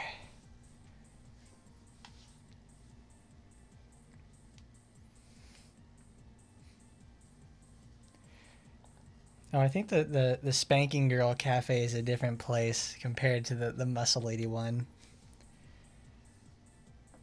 They have so many niche cafes like that in the first place. You could honestly probably try them all at some point. You could probably go to a different one in each one of those, sort of like just down the road. Spend a whole day doing that. Or you could just go to the same one 8 times.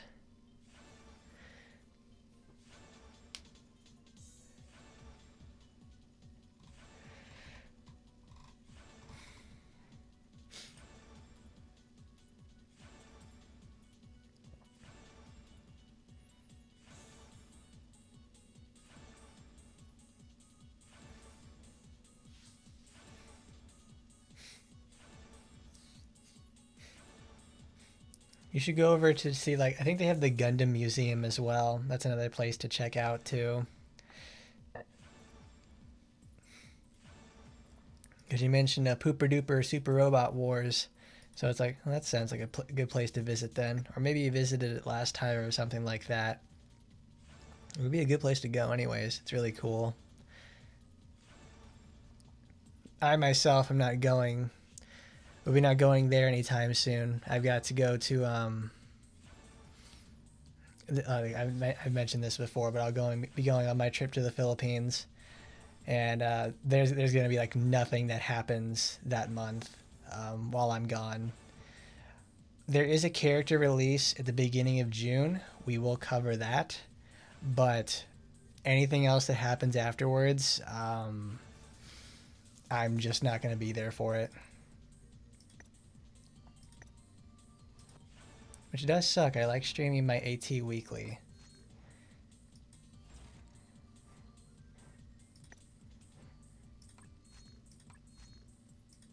Cool. 200 quests with Sora. Give me those gems. They keep giving me so many of these and I can't use them all now. I just have so many. What the hell am I supposed to do with all this? And then we get the battle training, and then we get the love letter. It's 1,000.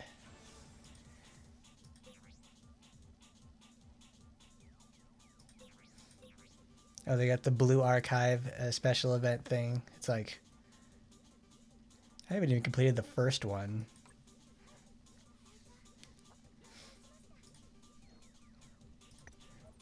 We're just shy of 4,000 gems. Okay, next up, we're going to go to VR one more time because we're that much. This is the only boss so far that I haven't done. I haven't gotten specifically to 100 yet. Look at this brave soul out here. Psychomanes rejoice. Look at that. He's got a... Oh, of course, you have to have penetration at this point. He's full green. Maximum damage shadowless kick. Holy doobie, this guy is like the hero. He's really just showing that, yes, Psycho can do it. She sure as hell can do it. So this is what we're set up to be with. So we're not going to be using... We need to be using Frey Kugel because it's the only thing we've got. I don't have her other weapon maxed out yet. But we need to have... I just have like general damage on her. There's not a lot of like penetration itself in green. But all of that is taken care of with the passives. So we have 22% penetration here. And then it's another 5 with my awakening, so it's 27. And then her weapon itself, I think, has... What is that? 4.85, so let's just say 5. So it's like 32. Yeah, we just need all that stuff. Because I try to aim for at least under 2 minutes, because it's either she's either going to kill us or we're going to win the battle by immobilizing her completely. It's like she has to enlist the help, of course, Avalon, to go fight her that way. I'm like, oh, this is terrible. It's very painful to fight her. I just want to get get it done there. But of course, we can actually replace the supporter on Shizuru. I want her with this because she runs into those fucking flames all the time. This actually...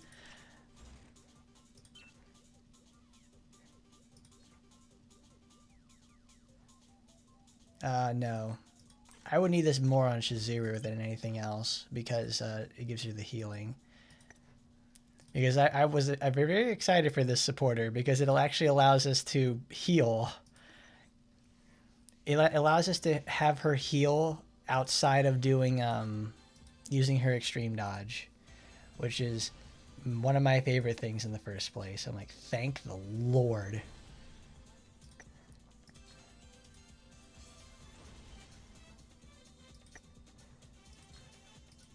%6 of lost HP over time.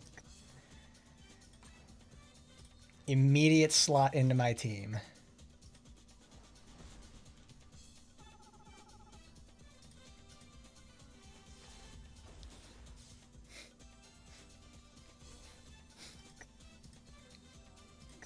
I mean, I'm sure Ingrid could...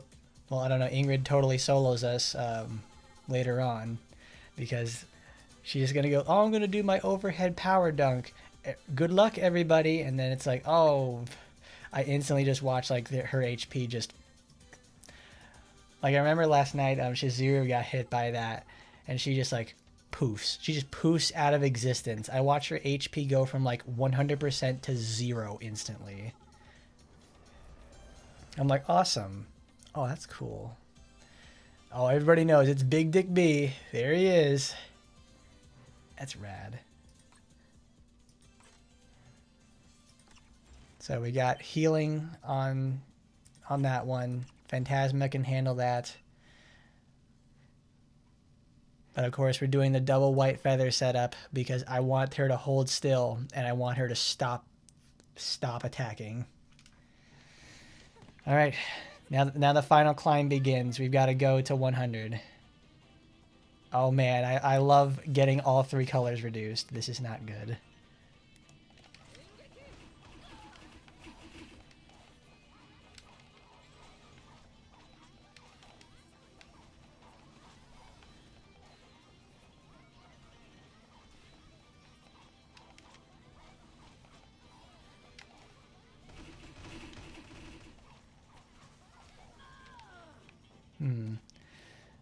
Yeah, it's a 230. A 230. Ingrido-sama! And she just drops on in like it's nothing. Where are we landing, boys? Right fucking here. Oh, there's Lena.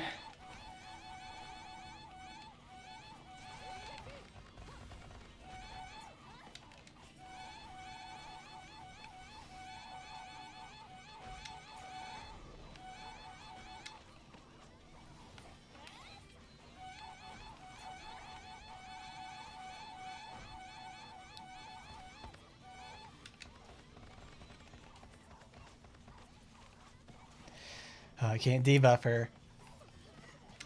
But it's really cool. The fact that Sora's debuff actually goes straight through Ingrid's defenses, which is that's nice. That's kind of something I've been waiting for. Is all right. Now we have an answer to Ingrid's debuff immunity.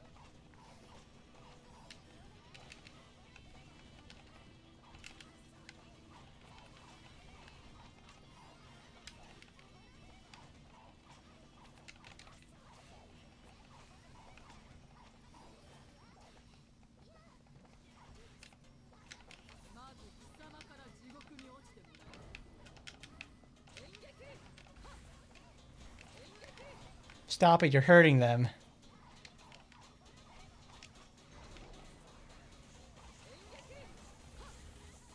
Come on. Come on. Fucking shit. That's only one.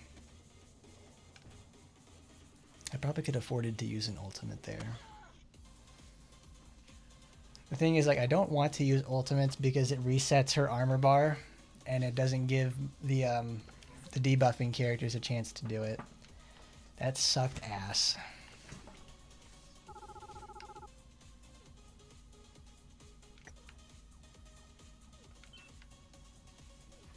Well, we can also do this while we're waiting. Up in the club, like ludicrous. I'm gonna make a donation to the First Financial Bank of Grandma's Boys, as I do every day.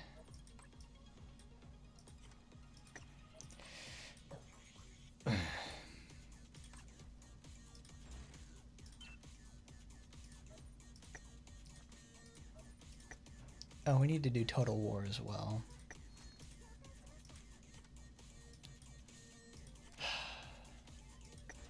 Phantasma took a lot of damage on that one.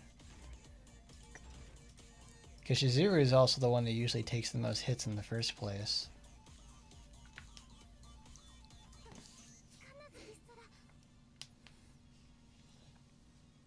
Suppress down. Okay. Everything else but her is fine. I'm not a fan, though, if it's going to start affecting the cooldowns.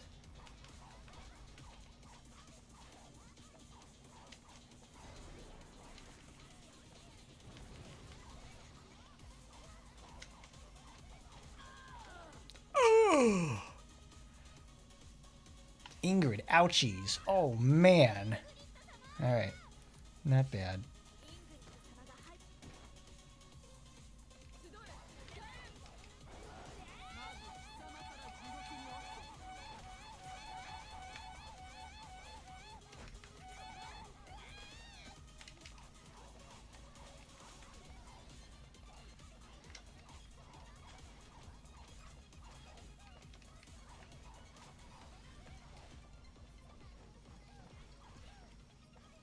Kill them, girls. Go get them. Great. That's exactly what I needed to see. Oh no, she's breaking out. Shit, that's in the middle now. Oh no.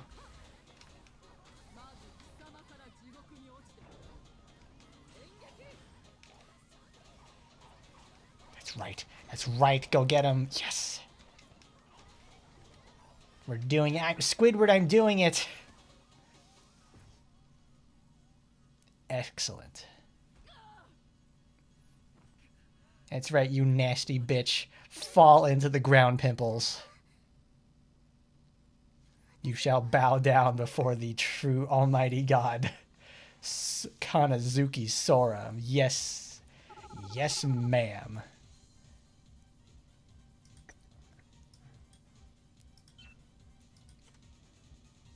That got 2 out of it, so I wouldn't say it's exactly smooth sailing, but anything can happen at this point.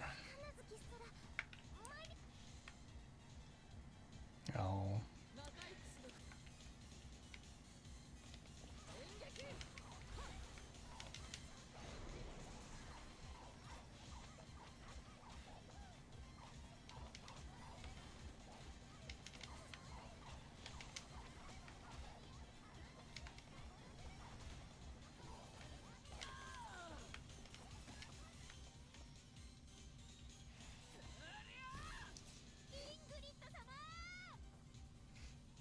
I love that. She just turns around and is like, what's that? Huh?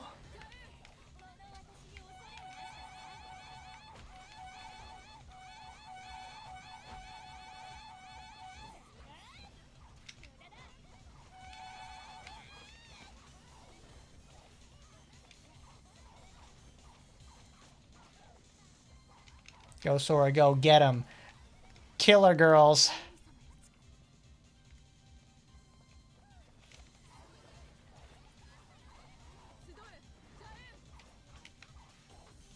She broke out. Okay.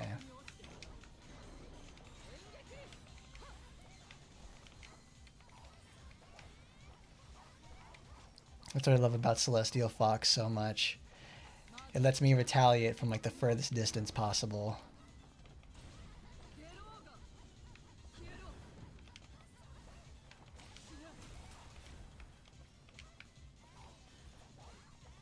Look at that. She took like 40,000 damage right there.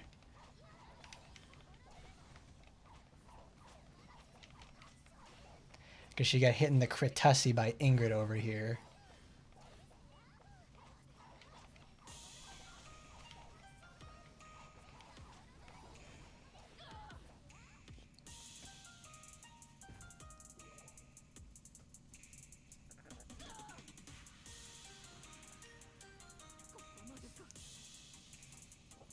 Ah, 144.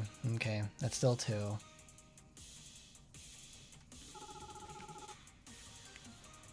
Yeah, she took 45,000 damage.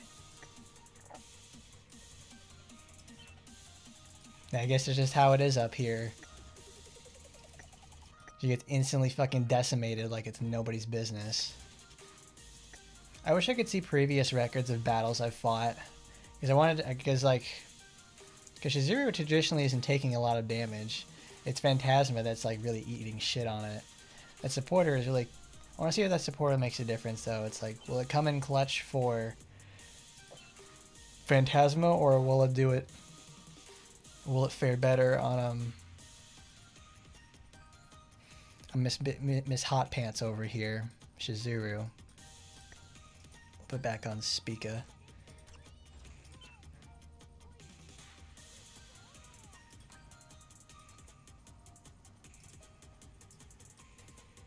Let's see how much an innate damage reduction would do. So we'll get Natsubasara.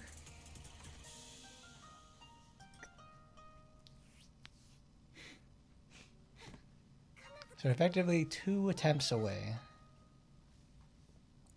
Oh, okay, it's only suppress. But skills down too.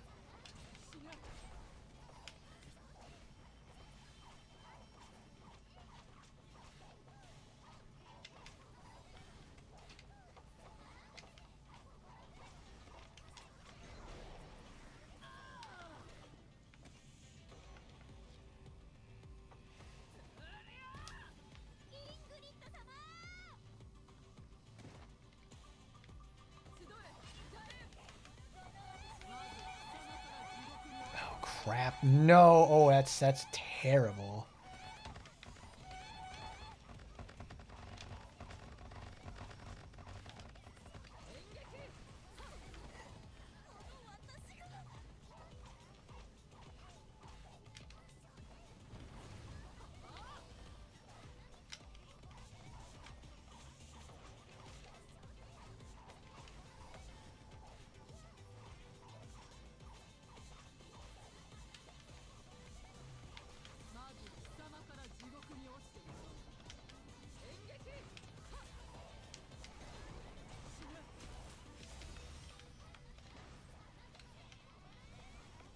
They're getting cooldown gated again.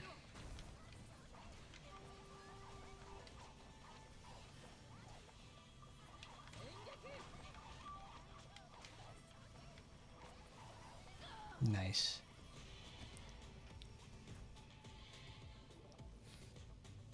Well, it certainly helped counteracted the bleeding over there. Natsubasara, my girl, already putting in work. Yeah, everybody got really hurt from that one.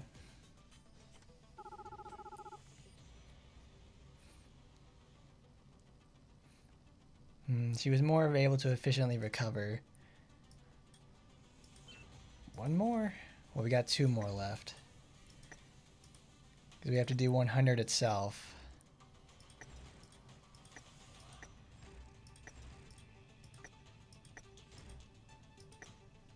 I just hope we get a good roll out of it then.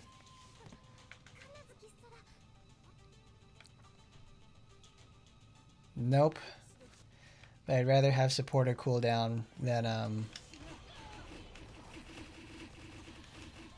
anything else. Because with skills, it's like then I can't do the I can't oppress her that hard.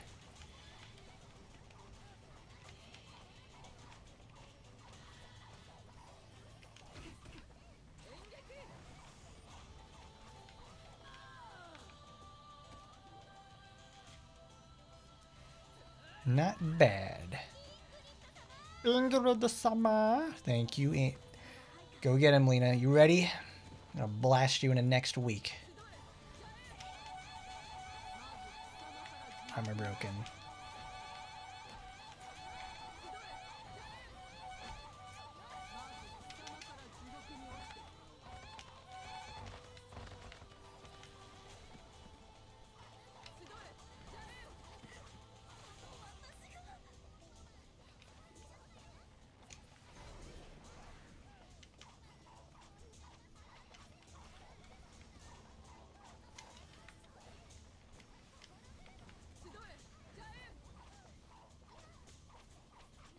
That's right, Ingrid. You don't go anywhere.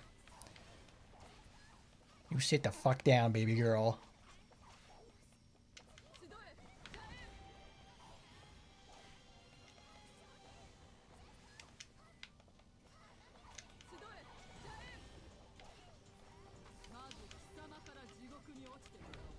Shogokumo. That's the first one she's gotten off, which is good.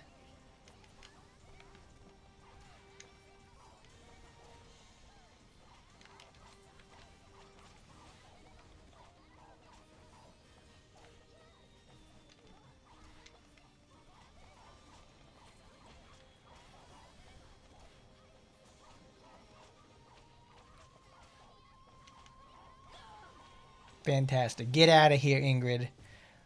All right, we're almost there. One more, and it's going to be the good old 100.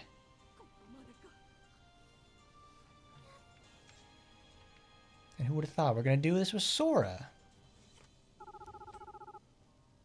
40 million health. Goodness gracious. That was pretty good. We're almost there, though.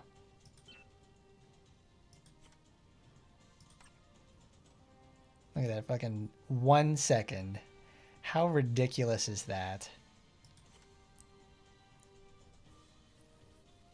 That's like a second one. That's like within frames.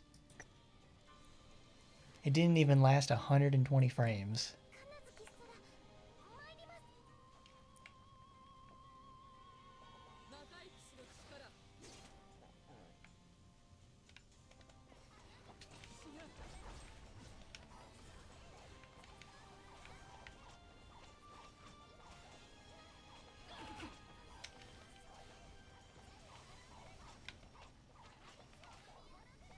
Dang, Sora's power's down, but it's still 100. I guess we'll just slow roll the clear to get it through.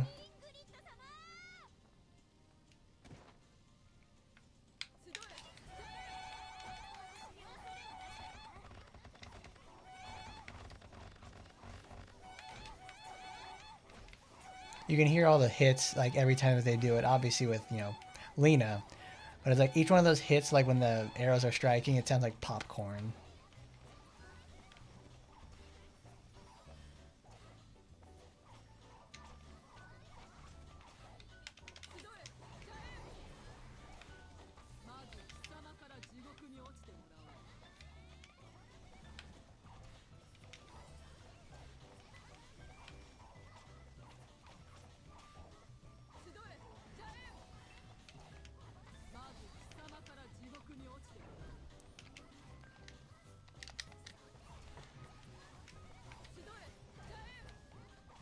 Break her armor, come on. Yes! Get me to stay in. I need to stay in. We gotta be aggressive.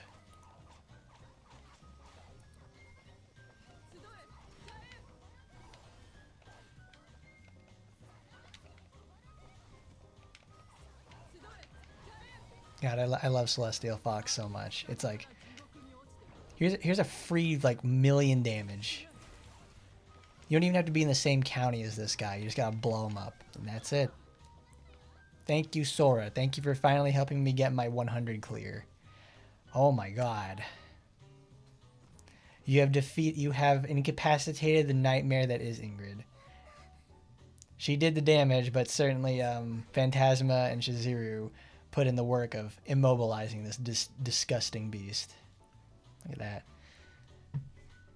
Let's take a picture of that one. She saved the world. Thanks, Sora.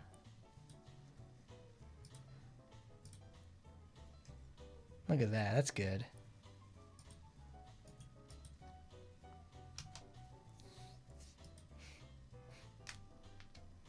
Ah, I like it. I love it even. She took no damage. All odds against her. It's like, that was good. I really don't like the thing. It's like the fact we have to defeat Ingrid by just immobilizing her like this. Because it certainly works. But it's like, man, it takes that much of a concerned effort to really get her to do that. Because the way we fought her just previously, like, we could have done this with normal Sora. It would have just been much slower. But that Foxfire effect is like, oh, that is some chef's kiss gaming right there. I love it. Let's pick up some materials. No, I want to go to clear Worm Knight 100. All right, now we have all level 100 clears on all current bosses. Ah, that's nice. That's really satisfying. Because Ingrid has certainly eluded me for a long time. I thought I was going to do like, oh, I'm going to use Mirabelle for it, but Mirabelle's like, she's good for getting me there in the first place, but her damage is like too low. And she can't keep herself safe either. Ah, that feels nice. It's a very satisfying moment right now. I'm like, finally after so long, I was able to clear it. She's the real hero here. I'm glad I did it on stream too. It's so good. Thank you, Sora. Thank you so much.